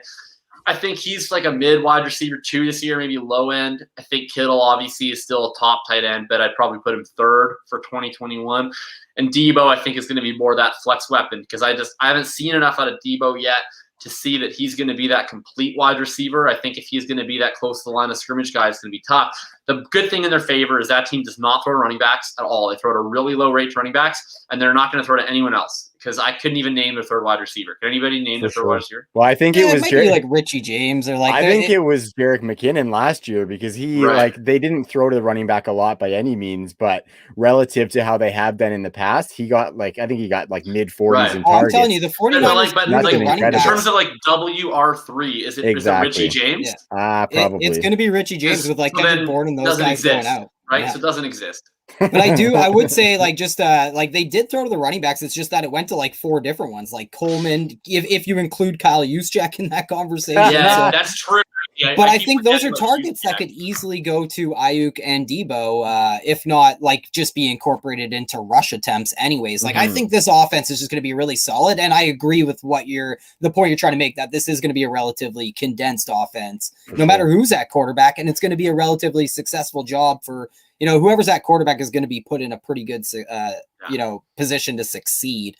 Before we leave the Bay Area, guys, San Francisco has the best playoff strength of schedule for fantasy as well. At Cincinnati, week 14, versus Atlanta, week 15, at Tennessee, week 16, and Houston, week 17. Trav, who do you think could be like a true league winner from this offense? Do you think it will be Trey Sermon? Is it Trey Lance in a super flex league? What do you think? I think it could probably be any of these running backs, right? It could still even be Jeff Wilson. Could be Elijah Mitchell. I think the only guy that it's not going to be is probably Raheem Mostert, because I think he definitely has a 75-yard touchdown against the Houston Texans. But I think of league winner as a guy that you maybe got for cheap, right? So I think the only difference with him is that I'm seeing from what I'm seeing on Twitter and whatnot, he's still going in like some 6th rounds. So I don't think I think he's meant to be a guy who's relied upon on your team, as opposed to where you're getting, Jeff Wilson way fucking later, and he can give you 2 15+ point games in that playoff schedule, because there's something about Niners running backs that they just fucking get hurt all the time. And he could still be the goal line back too. And we know that they're 4 deep. Like, they are 4 deep, and we want pieces of all 4 of those guys because they're going to get a shot at some point. JaMychal Hasty came in last year, and he was just outside of top 24 numbers for a couple weeks. So I think any running back in this team, and just because the passing offense is so condensed, I don't think you're going to get like my definition of a league winner, say. But I do think, just kind of to my McKinnon point, was that most of those targets that he got were from the slot, right? Which is generally a wide receiver's work. So we could see a little bit of uptick in that built-in volume, just kind of transferring, even though it's going to be low volume, but definitely an offense we want pieces of regardless. And the backfield is where I zero in for sure. Trey Sermon, I'm loving grabbing him in the mid-second round of rookie drafts right now. Like, fucking all day, make that automatic. I'm so glad you're not a Mostert guy. Raheem Mostert's the fucking rake. I think he's cool. He is the rake. No, he's the rake. When you log into your Best Ball app and you see rake 11%, and then you go and you scroll to ADP and it says Raheem Mostert round 6. You go, okay, that's the rake. It's paid for. Because whoever takes Raheem Mostert, you're an absolute dum-dum. Like, he's not going to make the roster. They just drafted 2 running backs. They signed Wayne Gallman. They saved $3.5 million when they released Raheem Mostert. I think the odds that Raheem Mostert, who's 29, who they did just fine without last year, and who they just added 3 running backs, they've made their intentions crystal clear. Like, they have 5 running backs, and that's not even including 6. Hasty. So they have 6 running backs, right? If you're a Hasty guy, yeah. So they have 6 running backs. Check. So they're obviously not going to cut Trey Sermon. They just traded up for him. I don't think they're going to cut Jeff Wilson because he costs them absolutely nothing. He's a UDFA. I don't imagine they're going to cut Elijah Mitchell. They just drafted him. They might put him on the practice squad. They just signed Wayne Gallman. Raheem Mostert has been proven expendable by their offseason moves. He's always hurt. He's 29, and he costs the most. So to me, I would be very surprised if he's on this roster come week 1. And then, you're probably looking at a little bit more of a condensed situation. I think Trey Sermon is fantastic value right now. I mean, there's this idea as an entrenched committee. Kyle Shanahan hasn't always run a committee. When he had Devontae Freeman, they gave him a lot of work, especially that first year. He was the RB1 in fantasy. Alfred Morris had a ton of work. So the issue is they've just had a bunch of guys, right? Like, they've had a bunch of talented guys, but it's either been undersized, talented running backs who keep getting hurt. Shout out to my guy Matt Breida, or it's like plotter Jags like a Carlos Hyde or a Tevin Coleman. So I don't know if Trey Sermon is going to be at the level of like an Alfred Morris or Devonta Freeman. But what if he is, right? He has the proper size. He has the proper athleticism. And we saw him throw to Hyde. Like, Hyde had some receptions, and he was an RB1 that year. 88 receptions, I think. I thought he was kind of good, and he obviously isn't. So, and he didn't even have to be good to be an RB1 in that situation that Sermon is now in. Exactly. So I think Sermon, if he's good enough, he'll be the guy. I don't know if he's good enough, but if he is, he'll be the guy. And if he's not, you should be drafting Jeff Wilson in like round 14. Certainly ahead of Raheem Mostert, who goes in round 6. That's ridiculous. Yeah, that's a great point. And you heard it, Edward Norton. You heard it. Raheem Mostert is the rake of life. Also, I would just like to say thank you for the Matt Breida love, because we are a Matt Breida. We are a pro Matt Breida podcast over here. Misunderstood genius, that guy. 100%. I can quit Matt Breida. I just don't want to. So the Denver Broncos want a Matt Breida like turnaround in 2021. They have a really easy strength of schedule after having a really difficult strength of schedule last year. They also play 5 teams with 6.5 win totals or worse: the Bengals, the Lions, the Jets, the Jaguars, the Eagles. They play Vegas twice. They also get games against Washington and the football Giants. That Washington one will be good. That's just like arguably 2 of the top defenses that are relying entirely on their defenses. Maybe, and that'll be a Kendall Fuller revenge game. Who could be the corner who puts the Broncos over the top. Call him Kendall Stallone. He's gonna serve up a dirt nap for Ryan Fitzpatrick as the starter, maybe. Yeah, it's tragic. So that is a lot of easy games, but this is a fantasy show, and it is still Drew Lock or Teddy Bridgewater trying to steal all these weapons. Portland, Judy, No Fan, Tim Patrick, and AOK. I put on for my city, Drew Lock for my city. There you go. Oh yeah, he is Travis. the best dancer. Like I know Jeezy. He's a 10 out of 10 on swag too. Like Drew Lock is the guy that if he was good, like he would be the biggest fan favorite. He thinks he is. So I love him. To be honest, I fucking love the guy. I refuse to make him any semblance of a fan favorite until he does something on the field. I think I just love him. It's kind of like Amon-Ra St. Brown's blue check mark on Twitter. It's like, yeah, it's great, it's awesome, but is it warranted? That's such a fucking Amon-Ra thing to do. I think for me, it's because I strive to be a future career backup that just sits on the sideline busting dance moves. You know what I mean? I think that's the best job in the world. So maybe I'm just jelly. I just love it because we've all met about 80 Drew Locks, right? Like he's the dude who's just sees get degrees in his way all the way through college. He's showing up to the frat house. He's doing keggers. Like, that Drew Lock, he was the dude that had the hottest girl at the party, and the girl's like, man, we should get a little more serious. It's like, man, just take it easy, breezy. Like, Drew Lock, like, man, that guy's a legend. Straight out of Blue Mountain State. I wish that I had his undeserved confidence. That guy is so fake it till you make it. The game against the Chargers last year, and I remember this because I had a really good DFS tourney going, and I had Judy in the lineup, and Drew Lock was absolutely cheeks for about 3.5 quarters of that game, and he starts chucking touchdowns towards the end, and he's pulling his like boom thing and I'm like, bro, you've been ass for like 9 games. You made one good throw and you're pimping it. I was in on the idea of Drew Lock. I still really hope that he's good, but I don't know. I think he probably starts week 1 if they don't trade for Aaron Rodgers. I think he'll probably give that job up real quick because he's not nearly as good as he thinks he is. But I'll keep drafting their weapons and being disappointed. Why not? They have all of my favorite players. Well, what about the run game? Because this strength of schedule is really, really advantageous, and then this team's defense, I expect a huge bounce back on that side of the ball, which all kind of lends to the run game. And, they traded up to draft baby Javonte. So what do we think happens in this? Always trade up for a running back. You got to do that. You got to establish it. Especially in the top of the second. Especially in the top of the second. I like that. Or anywhere in the second or third. Ask the Rams. It's money. One note for the Broncos, Ty, just looking at some of the sharp football stuff is, and I know this stuff is kind of based more on like last year's statistics, so take it with a little bit of a grain of salt, but they have the second best schedule versus opponent run defense efficiency. So it's going to be a really good schedule for that run defense. And even if you look at explosive rush defense, Denver has the 6th best schedule per sharp football. So, I think, we give that a little bit of buffer room, positive or negative, of course, being that it's based on last year. But the people that we trust are showing us that this is going to be fruitful for that backfield, right? And so I'm still attacking Javonte. Who do you think it's fruitful for? Because, I think both. Obviously it sounds more exciting for Javonte Williams. We want it to be more exciting for Javonte Williams, but I would argue that like a Melvin Gordon truther, if those still exist in Wisconsin anywhere. They exist. And I talked to one the other day. He was like, I'm a Melvin Gordon stan. I was like, why? Why? Yeah. Why? But yeah, so why might be because he could be hot, stay hot, and just, Javonte could be the RB2.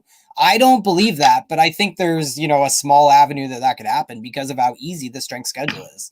I think there's going to be plenty of pie to go around too. Like I think Javonte gets a few carries even early season.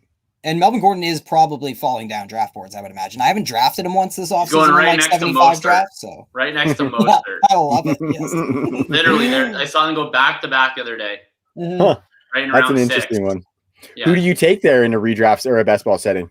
Yeah, I have no interest in Melvin Gordon because to me, like what's like all I'm hoping for is that he's able to hold off Javonte Williams. I see a lot of ways it could go wrong. First of all, he could be cut too. He's worth not a whole lot against the cap. Agreed. George Patton comes from Minnesota. He went and got Mike Boone, who's his guy that he signed as an undrafted free agent. And one of the great legends of preseason DFS. Oh, buddy. He brings So yeah, if you're a complete gambling degenerate, you love Mike Boone because he was just fucking slotted into that MVP slot. So yeah, they got Mike Boone in there. They've got, I believe, Royce Freeman is still on the roster. He's still breathing. Yes, he's still breathing. So it's a team where if they cut Melvin Gordon, they're fine. Like they're going to have Royce Freeman, who's a capable runner. He's really good in pass protection. They're going to have Javonte Williams they can ease in, and they got Mike Boone, who's the GOAT. So Melvin, I think that he probably stays in the roster, but to me, it's like 70-30. I just want to flag that he could get cut. And if he stays in the roster, then it's like, what are we doing, right? He's going to get carries. I don't think there's going to be a world where he's going to get 100% of the carries. He wasn't getting 100% of the carries last year when Philip Lindsay was healthy. And he wasn't really that good last year. He kind of ended up at the RB14 because he accumulated, and that's what he does. He accumulates.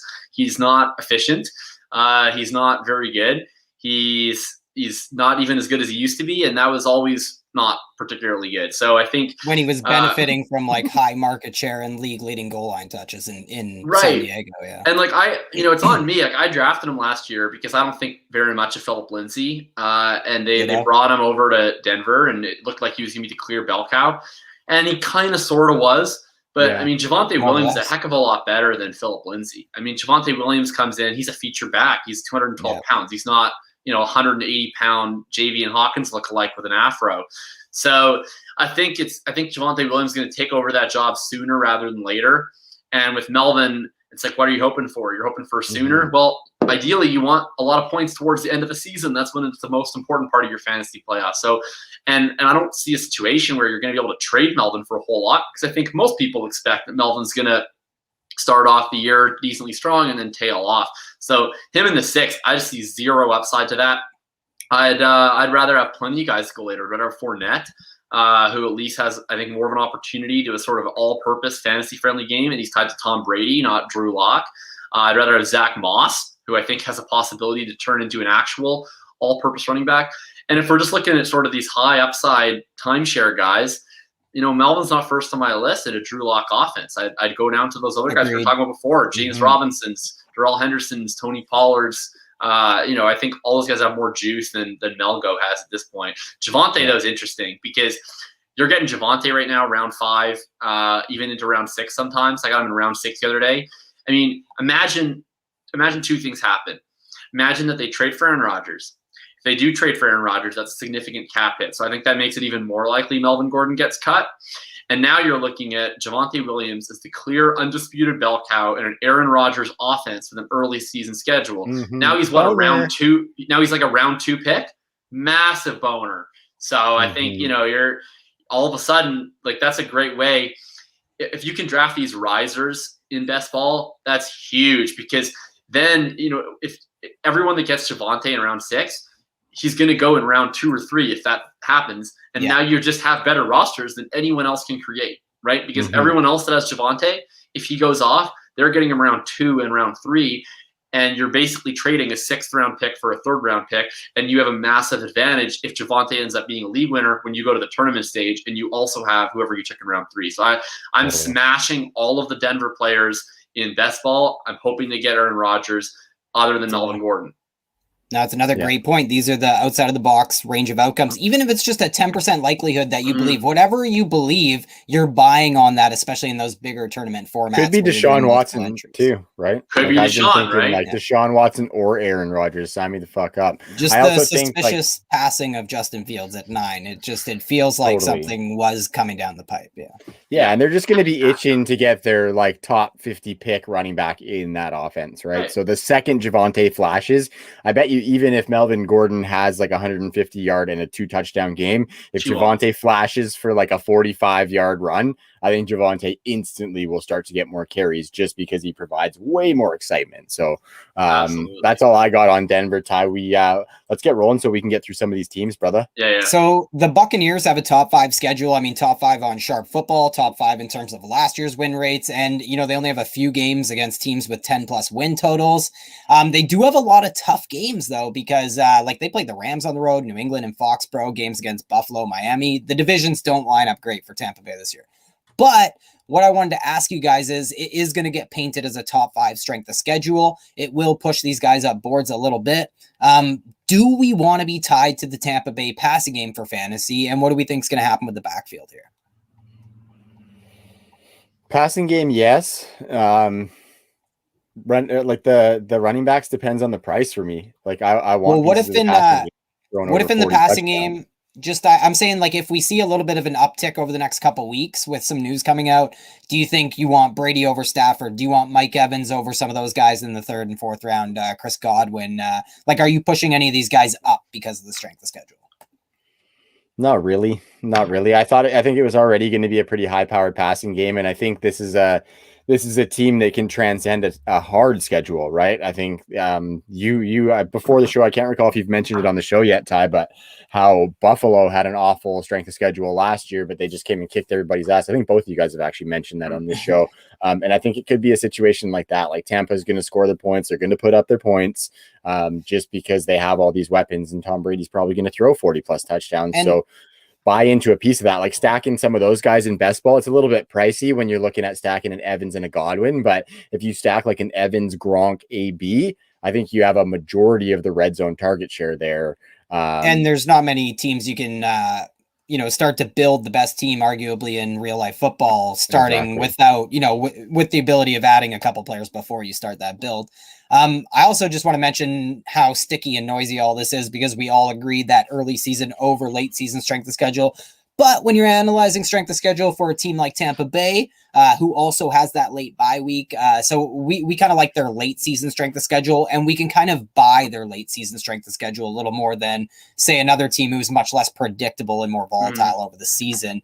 So they get Buffalo week 14. I think that's going to be a shootout. It's also a home game for Tampa Bay. That bad boy on at Atlanta in week 13, Ty, before you move into 15. Oh, really? Boy. Atlanta before Buffalo in running week 13. Yeah, and really quick, Tampa Bay were hot. league winners last year. They were league winners in fantasy with their easy strength schedule last year. They also get the Saints in week 15. The Saints defense, I think, is going to be a lot worse. Please, Jameis. Yeah, totally.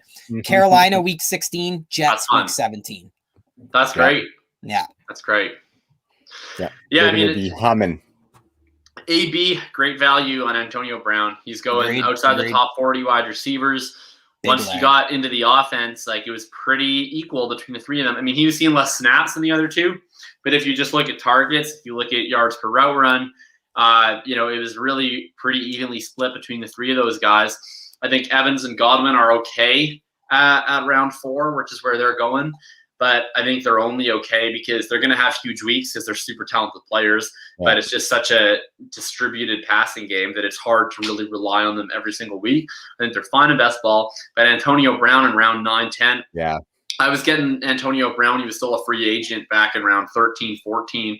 I mean, and a dynasty take two. This draft class is butt after like 2.5.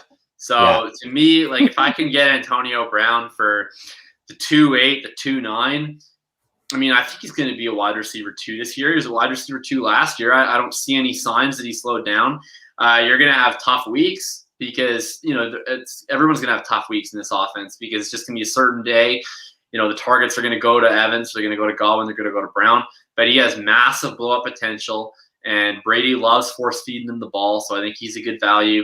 And, I think both Fournette and Jones are pretty decent running backs. If you're doing a 0 RB build, cost, I think, right? Like, I think you're going to see big games from both of them. I think it's going to be a weird committee where I don't know how much the roles are going to be totally defined. I'd certainly rather have Fournette than Jones because at least with Fournette, we know that the opportunity exists for him to be a full 3-down bell cow back.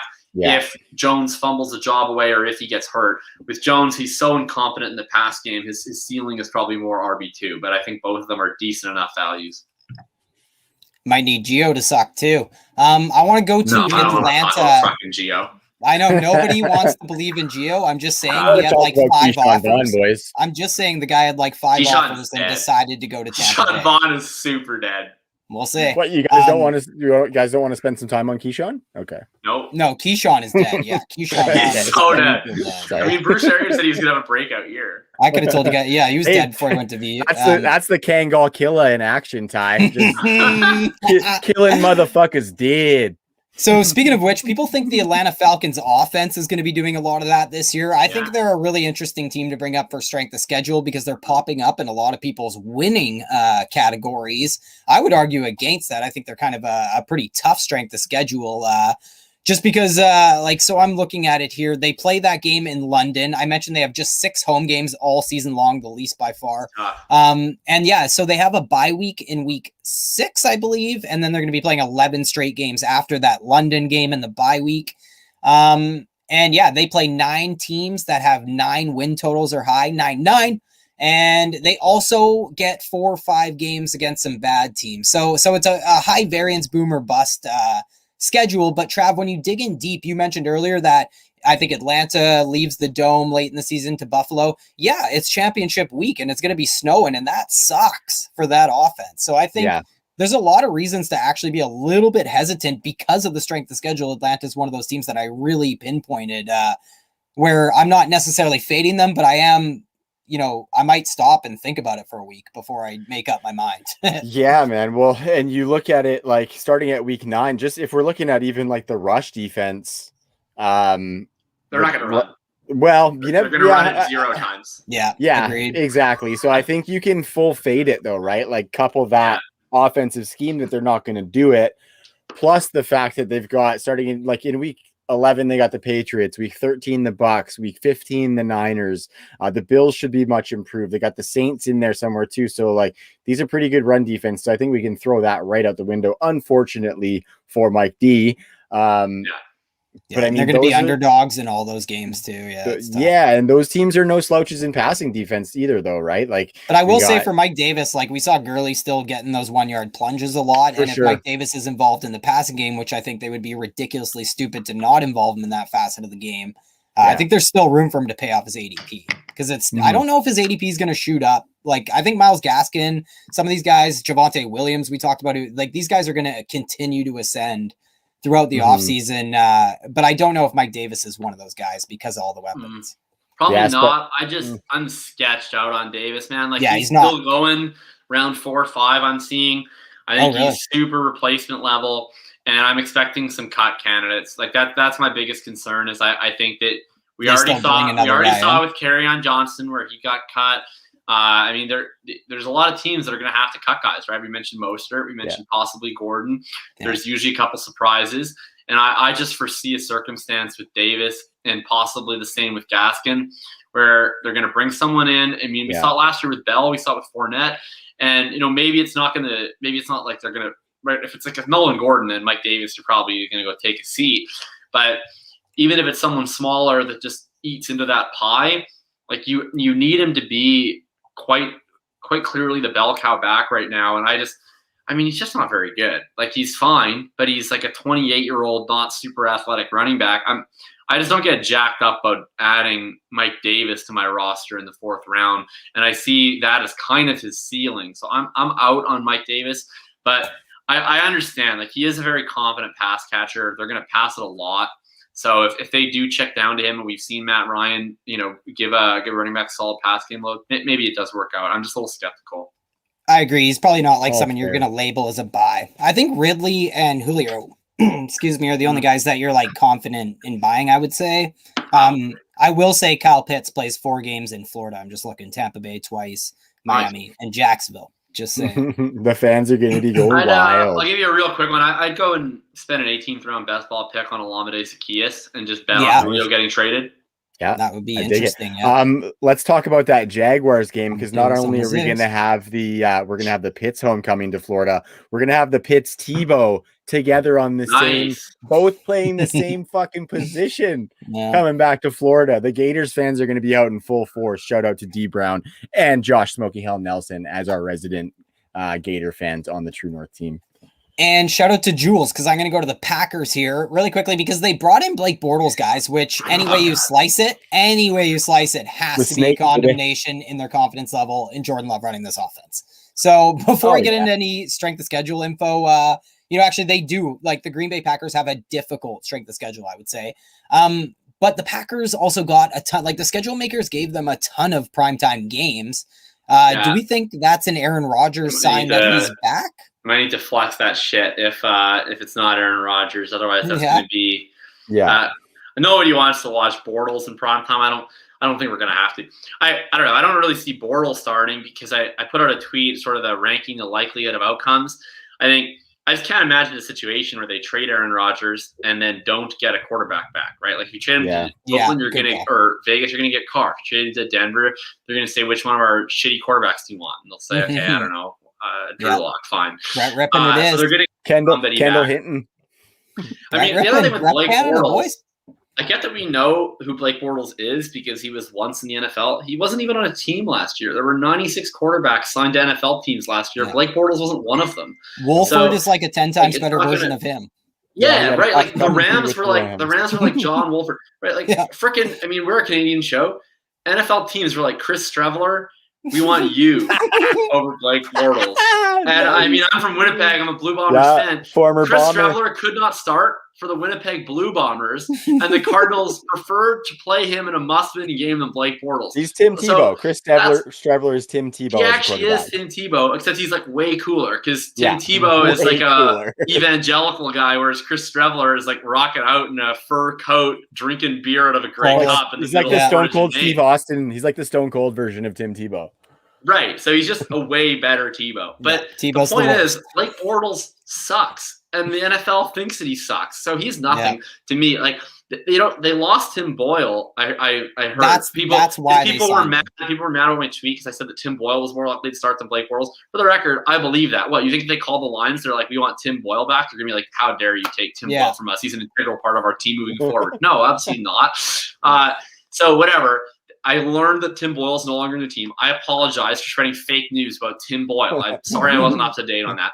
How dare you? if Rodgers doesn't show up to camp, like Jordan Love, what if he needs a Gatorade? All wide receivers are going to be standing around the field waiting for him to finish his freaking Gatorade before he goes and throws them in an accurate pass. They need Blake Bortles to come in. Blake Bortles is a great fit with Jordan Love because he's going to give the wide receivers a similar level of accuracy that they're going to grow accustomed to. And it's going to prime them for what playing with Love is. No, I think that they're going to get someone back in a trade, or Rodgers will stay, or they'll get like Nick Foles or someone if they truly don't believe in Love. I'm rooting for Love, man. I mean, he's had, if anyone's familiar with his backstory, like that's a driven dude. He's been through a ton. I feel really bad for the kid that he's in this spot where everyone's blaming him for this franchise breaking apart. It's not his fault, man. Like he just wants to go out there and play football. And maybe he's not good enough at it. And that remains to be seen. But as far as I'm concerned, I'm rooting like hell for Jordan Love if he gets an opportunity. I don't love the odds, but if that's what it comes down to, that's what it comes down to. If it is Jordan Love, I mean, you can't feel very good about anyone in this offense, right? Like Aaron Jones going to the first, that's not going to age well if it's a Jordan Love offense. Javonte Adams is more of a back-end wide receiver one to me, and everyone else is dead. I don't know what you guys think. I think the gunslinger mentality of Jordan Love will keep Davante Adams afloat. You know what I mean? I don't think his red zone efficiency is going to be near what it was. So that would be a major candidate for regression for Davante Adams with Jordan Love in there versus Aaron Rodgers. I think like overall he would be kept afloat based on volume, but his ceiling comes down and his efficiency obviously comes down too without one of the great. Yeah, exactly. Without one of the greatest of all time there. Yeah, like Davante Adams' 30% market share would literally be cut by like 20 or 30 targets. He could still see league leading market share, but it'd be like what we saw with Michael Thomas under Taysom Hill, in my opinion. Like it would really take a big hit under Jordan Love. And also just from Jordan Love's perspective, like this guy could come out and have the worst season we've ever seen in 2021 and then come back in 2022 and have like the greatest season ever. That's the kind of prospect I consider Jordan Love. Like I have no idea what we're going to get from him on a week to week, season to season. And I think we saw that in college too. I mean, he's always, it's so funny that he sort of started out this way because it's almost like keeps repeating itself. Like he showed up in high school, he wasn't remotely ready. They wouldn't even let him play quarterback. He was playing basketball, he was playing defense. He was a super skinny, lanky kid. Then she comes quarterback, ends up being a stud in high school. Shows up to college, not even close to ready. You know, the offensive coordinator at the time said, he said not even close. 1 in 10 shot, and then redshirts that year. Starts the next year, he was horrible. All of a sudden comes in that next year, fantastic, and then he falls back a little bit in the junior year. But he really had that fantastic sophomore year. We're starting to see history repeat itself. I wouldn't write him off just yet. He was always supposed to be a project. He's a guy that he started playing quarterback late. He developed really late physically. He's a toolsy guy. Whether it's going to come together, I don't know. The hit rate on these toolsy types of guys is not super high. I think it's far more likely he's going to be, Drew Lock than Pat Mahomes. But we'll see. I just don't want to write the dude off before he's played a game. And I think that, a lot of people saw him miss a net in practice last August, and they decided that he's condemned forever. I think that's a little bit much for me. But anyway, this shakes out. I just wanted to say that the Packers do end up with a pretty tough strength of schedule this year, just with like a bunch of games against 9+ win teams. None of those teams being in their division either. And they get like the AFC North and NFC West. So you have, Baltimore, Cleveland, Pittsburgh, Rams, Seahawks, Cardinals, and 49ers. They're older brothers. They'll get them as well. And they also get, they have to go to Arrowhead for a game against the Chiefs. They have Washington, New Orleans, lots of really tough games for Green Bay this year, which I think is all great news for the offense for fantasy football, by the way, because LaFleur, if he had it his way, this offense would run 50 plays a game, which would be brutal. But I think this is good news for things like, Davante Adams seeing that 25 to 30% market share, and Aaron Jones possibly being the second best pass catcher in this offense again, and being a top 5 running back again. Yeah. So, I think this is all pretty good news for fantasy. And I actually kind of am still leaning that Aaron Rodgers is most likely back in Green Bay. Oh, I don't think he's going anywhere either. I just think there's too much. Yeah, there's too much involved there. I think it's that age-old argument. Like, he has no leverage, but at the same time, if he really wants to make his way out of town, he could, right? He's hosting Jeopardy, yeah. Why don't we fly through a couple more before you ride out here, Ty? Okay, we'll do your NFC least, I guess. Let's do that then, Trav, because the Giants I kind of wanted to get out of the way just because they have a pretty tough strength. I'm really glad we were in the Giants at hour 45 in, because they're the Twitter people for the Giants are a bunch of rational, logical thinkers. So you don't want them, if we talk about them minute 20, they'd start sending dead horses' heads to your bed. So it's good that we're talking about them now, and all the Giants, especially it's really late on the East Coast. So I'm glad the Giants fans are asleep, not listening, not watching. Yeah, no offense, Stephanie Small. So no offense to Steph. Yeah, shout out to Steffi. Shout out Steffi. Shout out Tyler Karp as well. It's a couple of rational Giants fans. All the rest of you guys are crazy. Danny from the Ringer. Steffi also comes in as the voice of reason. Like if I'm an Eagles fan, right? So I've gotten into it with my couple Giants fans in my day, and I just. Hey, Steffi, can you come get your people, please? And she says, those are not my people. But what the fuck are you talking about? But what is that saying about a society when we're talking about Steffi as a voice of reason, right? Who's the famous orange guy? He's a famous New York sports guy. He's totally orange. He is Donald Trump. He is the worst, though. Yeah, and Trump's from New York. That's funny. But that guy that I'm thinking of that I can't remember his name, and I'm so glad I have purged his name. Is it Coward? No, but he's horrible too. Yeah, but he's like even worse than Fran something. He's got a very New York Francesa. Oh, yeah, that's it. That's it. Thank you. Yeah, he's like Weekend at Bernie's in that show. I promise. Can't even listen to that anymore. Someone's doing the voice. Yeah, totally. And the funniest thing is the most hated guy out of all. I hate Jason Garrett more than all those people combined. You guys, who is the guy who is calling plays for the New York Giants. But what I want to ask is, with Saquon coming back, what does this Giants offense look like? Because they also added Kadarius Toney at 20th overall. Kenny Golladay went to the Big Apple in free agency. So you have all these weapons in the passing game, including Saquon. But you could also say the strength of this Giants team is their defense. And then, Jason Garrett is as risk-adverse as anybody in the history of existence. He's the bane of all fantasy gamers. Yeah, so what do you think they're going to run the ball? And is there any Giants that you're kind of putting your finger on as a value right now in fantasy? I don't know, man. Dimes?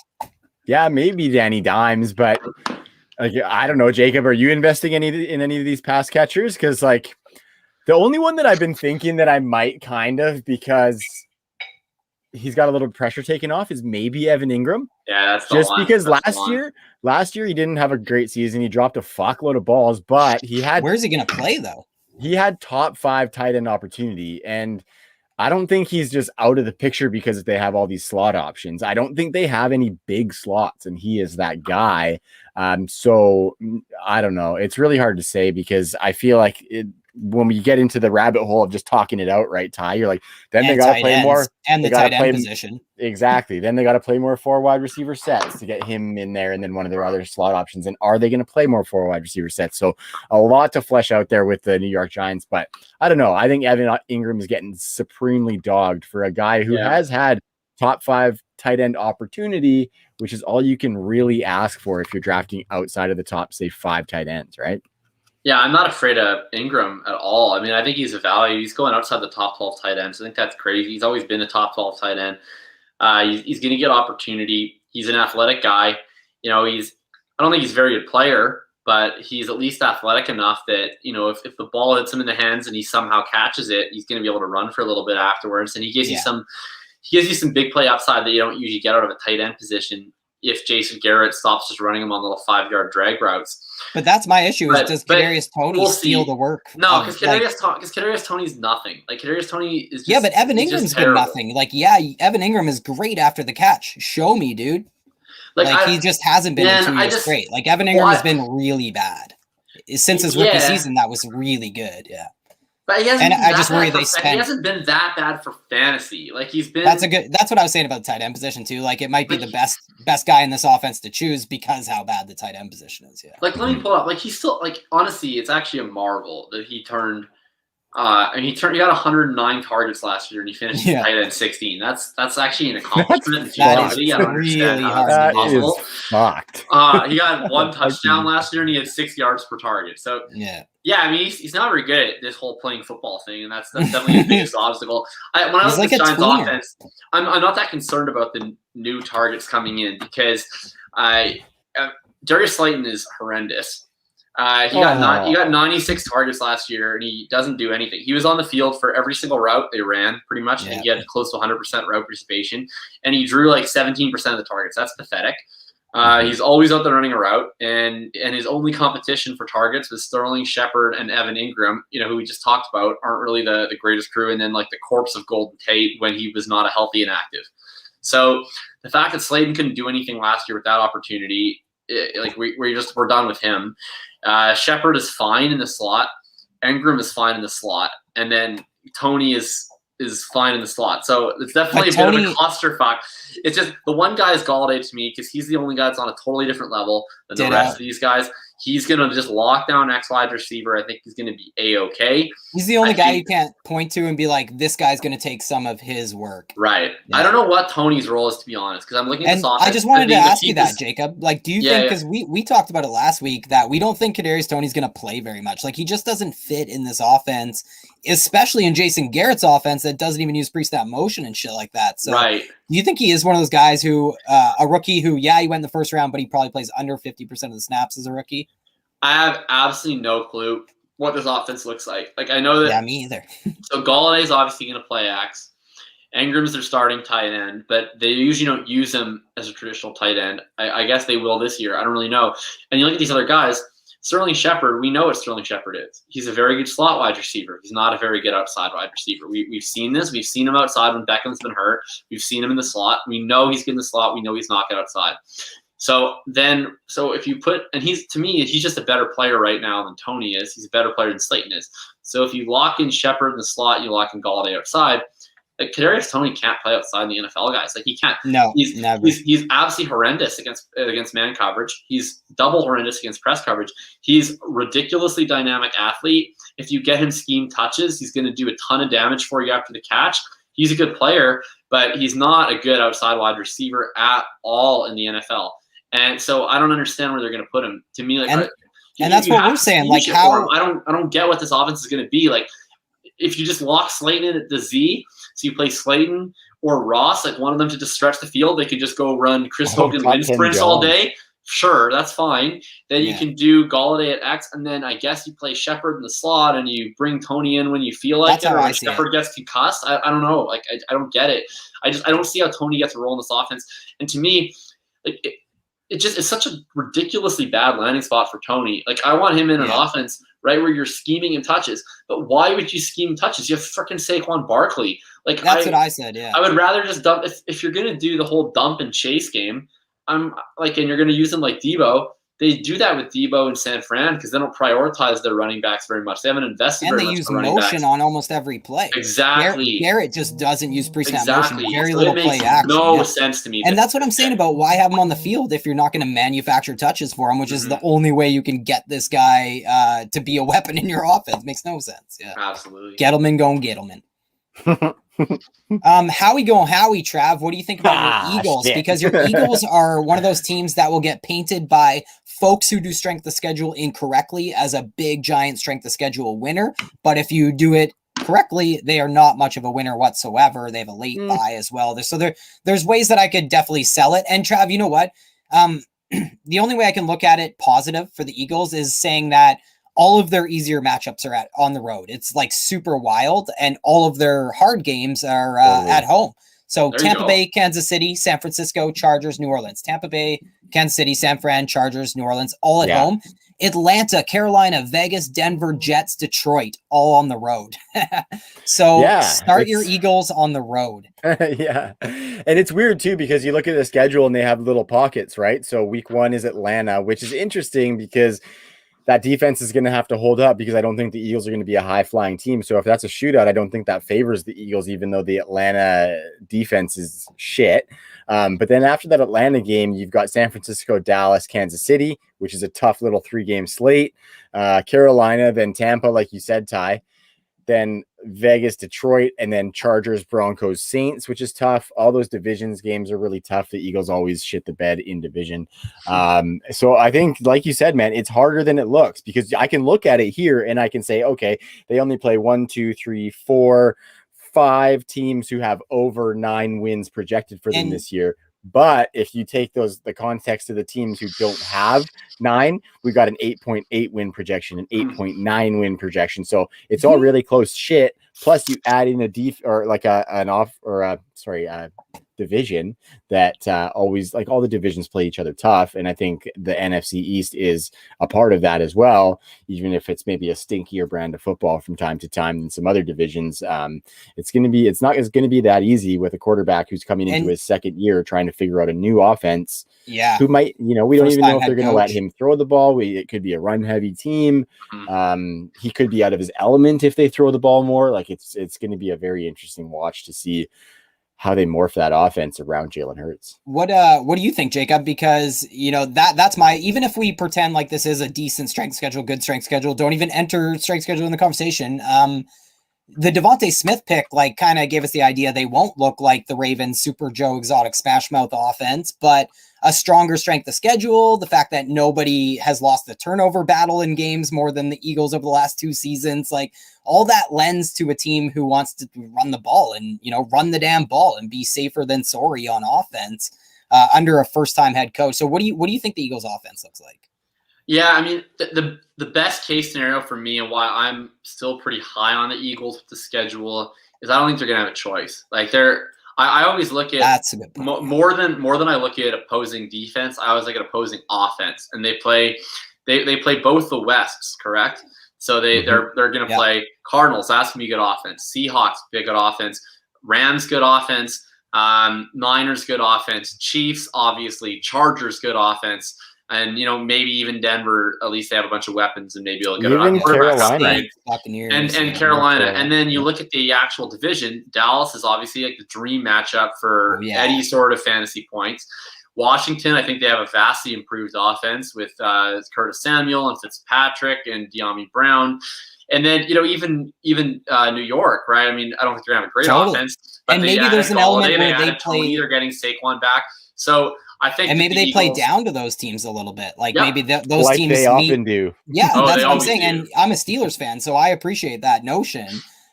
Because we see that quite a bit. But it's not only that they play down to that level. Sometimes we'll mimic their level of play, if that makes sense, where, we'll shoot out with the Miami Dolphins 5 years ago in Miami for no reason. And, it's just the way it goes, right? And like Jacksonville, the 5-pick game, we'll play as aggressive as the other team plays if we want to. So I think there is definitely a lot of ways that, because I think you're totally right there, Jacob. And I gotta take this a little bit further what I'm thinking about it is that, they won't have much of a choice with a 6.5 or whatever their win total is on the particular book that you're using. Yeah. And I think the Cowboys are interesting because they clearly, in my opinion, have the best strength of schedule, the one that is a very good strength of schedule in that NFC East. And I really have a lot of money on Dallas this year to win that division. And their win total just keeps getting higher and higher. Like, it started where theirs in Washington was right beside each other. And I was kind of betting Washington coming into the offseason, especially after free agency, adding the cornerback and the quarterback. But yeah, Dallas is really rising now, and I'm glad I got in when I did. That's sharp. And I think I'm on board with all these NFC East teams over consensus. Yeah, me too. In these, just because the schedule does matter. Like, they're facing all of the good offenses. They're facing all the fun teams. When I'm doing my DFS show during the season, and I'm going to be looking at who is these undercover stat games, and the Eagles are going to be in a lot of them. Because it's always going to be like, oh, the Eagles are playing the Chargers. What if that game shoots out? And the best thing about Hurts, I don't know what he actually is as an NFL quarterback yet. The jury's still out. I think we're totally unknown on if he's a long-term NFL starter. But there's two ways to help fantasy points get scored in a hurry, and it's running and chucking it deep. And that's the thing that he does. He's only in there to do two things. He takes that snap. He's either going to chuck bombs or he's going to take off and run. And so that speeds up the game. Like, he's got, a guy in Rager who didn't show a whole ton his rookie year, but he's got wheels. He's that deep threat, and he can focus on just being that deep threat now because he's got Smith to come in and be a proper X receiver. Goddard's a dude that I'm targeting a lot. I think they're going to end up having to throw a lot, and at the very least, when they do throw, he's going to drive the ball down the field. That's going to speed up games. So I just foresee no shootouts with the Eagles because I think – and no Wentz in the locker room. I don't know. I see these games where they're going to get down 14-0. Hurts is going to start chucking, and they're going to score touchdowns. They're going to score them quick, and it's going to these games are going to just start rolling, and you're going to see Eagles in a lot of DFS lineups this year. And as a Colts fan, do you have faith in Nick Sirianni and like these minds being able to draw it up and everything for Hurts? I think Nick Sirianni. I don't know what to think about Nick Sirianni, to be honest with you. Like Frank Reich is the play caller in Indy. Yeah, that's true. So I don't know what to tell you in terms of Sirianni's influence. It's unknown. Like I think it was such a strange hire, in my opinion, to take a guy and stick him with a nobody wanted that developing job. Quarterback who has zero play calling experience. I mean, now he's out here talking about rock, paper, scissors. I mean, I don't know. Like, I'll tell you what, I'm not too concerned about the Colts missing out on Nick Sirianni. I think we're gonna be just fine. I think it's better. Exactly. It's better that he was learning play calling from Frank Reich than if he was learning from Doug Peterson, though. That's for for sure. Yeah, that's facts. I miss Frankie a lot, buddy. I just hope it's creative, man. I just hope it's like creative and new, and maybe he surprises us. You know what I mean? I'm just being optimistic. I'm at the point where I've washed all the Wentz drama away, all the bullshit. Like I still can't stand Howie right now. We're kind of fighting, but it's kind of a thing that we do from time to time. Idiot. But I'm ready to come into the season with optimism, right? Just because it's not like I'm going to change the team that I'm a fucking fan of, because you just don't do that. So, you do that if you're a Texans fan, I think. Yeah, absolutely. You can do that if you're a Texans fan, for sure. What do we think, boys? We just cleared 2 bills. Yeah, I mean, if anyone's still with us, I mean, first of all, get a life, but second of all, thank you. Craig is definitely here. Coach Craig. Yeah, Coach Craig, by the way, I feel bad for replying to your comments, but the fact you're with us here 2 hours later, you are a real one, man. Mm-hmm. I appreciate the hell out of that, Coach Craig, and anyone else who's listening to this later on your strolls or on your runs or whatever it is that you do. Shout out to you guys. You guys are the real ones. 2 hours, man. We love it. We're big fans of getting tons of good information out. Yeah, so we got a bunch of other teams here, Ty. I'm just going to run through your list of some of the other good teams, and maybe we can tweet some stuff out from the pod account. Right. Yeah. I do want to start drawing some attention to the podcast specific account at TNFF Pod. So we'll tweet some stuff out and figure out a way to get some of this info out too, even though we ran a little long on this pod, which is no surprise to anybody who's listened to us before. Some of these other teams, Ty, were Tennessee has a good schedule. Cleveland, Jacksonville, Minnesota have good first halves, bad second halves. Seattle has one of the first opening 4 weeks, really, really good final 4 weeks. Rams, Dolphins, definitely a tale of first half versus second half. Pittsburgh's is not looking very good, Ty. But that's that's good because I have bets against Pittsburgh, so that's good. I have multiple bets going against Pittsburgh. Yeah, I actually got in. I hate to say this on air, but I got in on Pittsburgh on the under as well at a higher price. But I just think they're clearly the third best team in their division. Like, it's hard to argue that. I would argue that they're the best defense in the division, but I think it's going to be hard for the Steelers. But I would argue that it is anyone's game out of those three. I think it is pretty clear that they are the third best. You don't even have the best rapist quarterback in the NFL anymore. No, totally. Yeah. I think that sentiment, Ty, is saying something just for any fantasy gamers out there to make sure you don't get locked in to anything, because I can tell anybody who knows him that if you cut Ty, his blood is a terrible towel. But I'm also the most totally, and that's what I'm saying is like people need to be like that. Yeah. Like I've been accused of it and probably been guilty of homerism. You draft before. A lot of Eagles, man. But what I'm saying is that it's a good play by you to realize that and utilize that in your analysis. And I just want to say, people might not do that. You now are under the spotlight, my friend, because the Eagles have always been a very good team to tie to for fantasy. Going back to Andy Reid, you know what I mean? We've always wanted Eagles more or less. Kevin Kolb, give me anyone on the Eagles. But Kevin Kolb.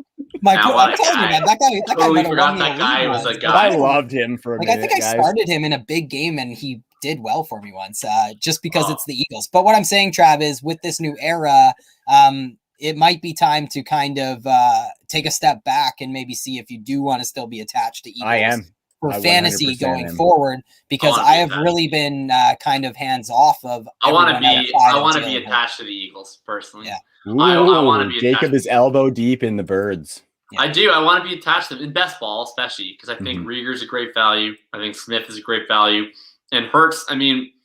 He's gonna start the year. It's just him and Joe Flacco. They have 3 first-round picks next year. So all this year is 4. If I'm an Eagles fan, the entire point of this year should be figuring out if Jalen Hurts is your quarterback in the future or not. And you should give him every opportunity to do so. And then we'll see if he's the guy. And I don't know if he's gonna be the guy, but I do know it'll be fantasy friendly. I'll tell you one really funny anecdote that Trav probably remembers this game. But I have generally not wanted to be attached to Eagles because I'm still spiteful. The first year I was playing fantasy was 2014. And I had my quarterbacks originally were Nick Foles and Andrew Luck. And Nick Foles, that was the year he went down. Yeah. So after that, Tannehill was my QB3 back when he was with the Dolphins. And I ended up picking up Sanchez. And so Sanchez was actually pretty good for a hot minute there. Yeah. And he had a couple of 300s. He had a couple of nice little games. I remember when he had that Monday Night Football game. He's parading around town. He's eating cheesesteaks. It was good vibes all around. And so I go in and I'm in the quarterfinal and I was the 2 seed and I'm playing someone's dog team. And I can't remember exactly how many points, but I needed not a whole lot of points going into Sunday Night Football. And I was starting Sanchez and I was starting McCoy. So it was Sunday Night Football against the Cowboys, and I'm starting Sanchez and McCoy, and I'm thinking I'm absolutely golden because all I need to do is score points on the Cowboys. Cowboys defense is trash. It's always been trash. So how hard is it going to be? And I can't remember how many touchdowns they scored, but what I do remember is that Chris fucking Polk had 2 carries for 2 yards and 2 touchdowns. And then I lost by 2 points in the quarterfinals, even though I had the quarterback and the running back. And I'm like, the winner, how you score the touchdown? I went, it's fucking Chris Polk. And then it's Chris Polk again. And so Philadelphia Eagles because Chris Polk legend. ruined my fucking life with 2 carries for 2 yards and 2 touchdowns. Wow. We in the last 5 minutes, we have talked about both Eagles legend Chris Polk as well as Arizona Cardinals legend Kevin Kolb. So this is a great way to polish off the pod, fellas. I do remember that, and I think Sanchez scored like a single digits fantasy points. Yeah, he was in the singles for sure. It was dirt McGirt, buddy. So I felt your pain for sure. All right, guys. So I'm ready to fly out of here. Jacob, really, really, really appreciate you coming on, dude. It was a blast. It's always a testament when our guests are totally down to ride for a couple hours with us. We really appreciate it. That's, we like to hit the thorough approach on our fantasy analysis and what we give to our listeners. And I think you nailed that tonight, buddy. So thanks again for coming on. Really, really appreciate that. Thanks for having me. Definitely one of the more thoughtful guys we've had on for sure. It was really fun, and appreciate you rolling with us when we had very little structure to our show. Yeah. Well, that's fine by me. If you had a structure, I'll break the structure. I'm like Wentz, you have a play call, I'll scramble around all the time. Make sure you let the people know where they can find you and what you're working on. Yeah, sure. I sure will. You can find me FF_RTDB. Most recent work, you can find my Bateman piece up on playerprofiler.com. You can find my rookie draft guide. If your league has not yet drafted, you can find my rookie draft cheat sheet up on fantasyintervention.com, along with the rest of my work is on one of those two sites. So make sure to check that out. We'll have more stuff coming throughout the summer. I'll have a lot more stuff on this upcoming rookie class. I'm working on a fun little article right now where I'm taking the Dynasty Dominator trade app, and I'm trying to build the best possible starting lineup for a 2023 second round pick. So I basically just we're going to be we're benching on a budget is what I'm calling it, and I'm going to go through the best little garbagey players you can chuck on your lineup.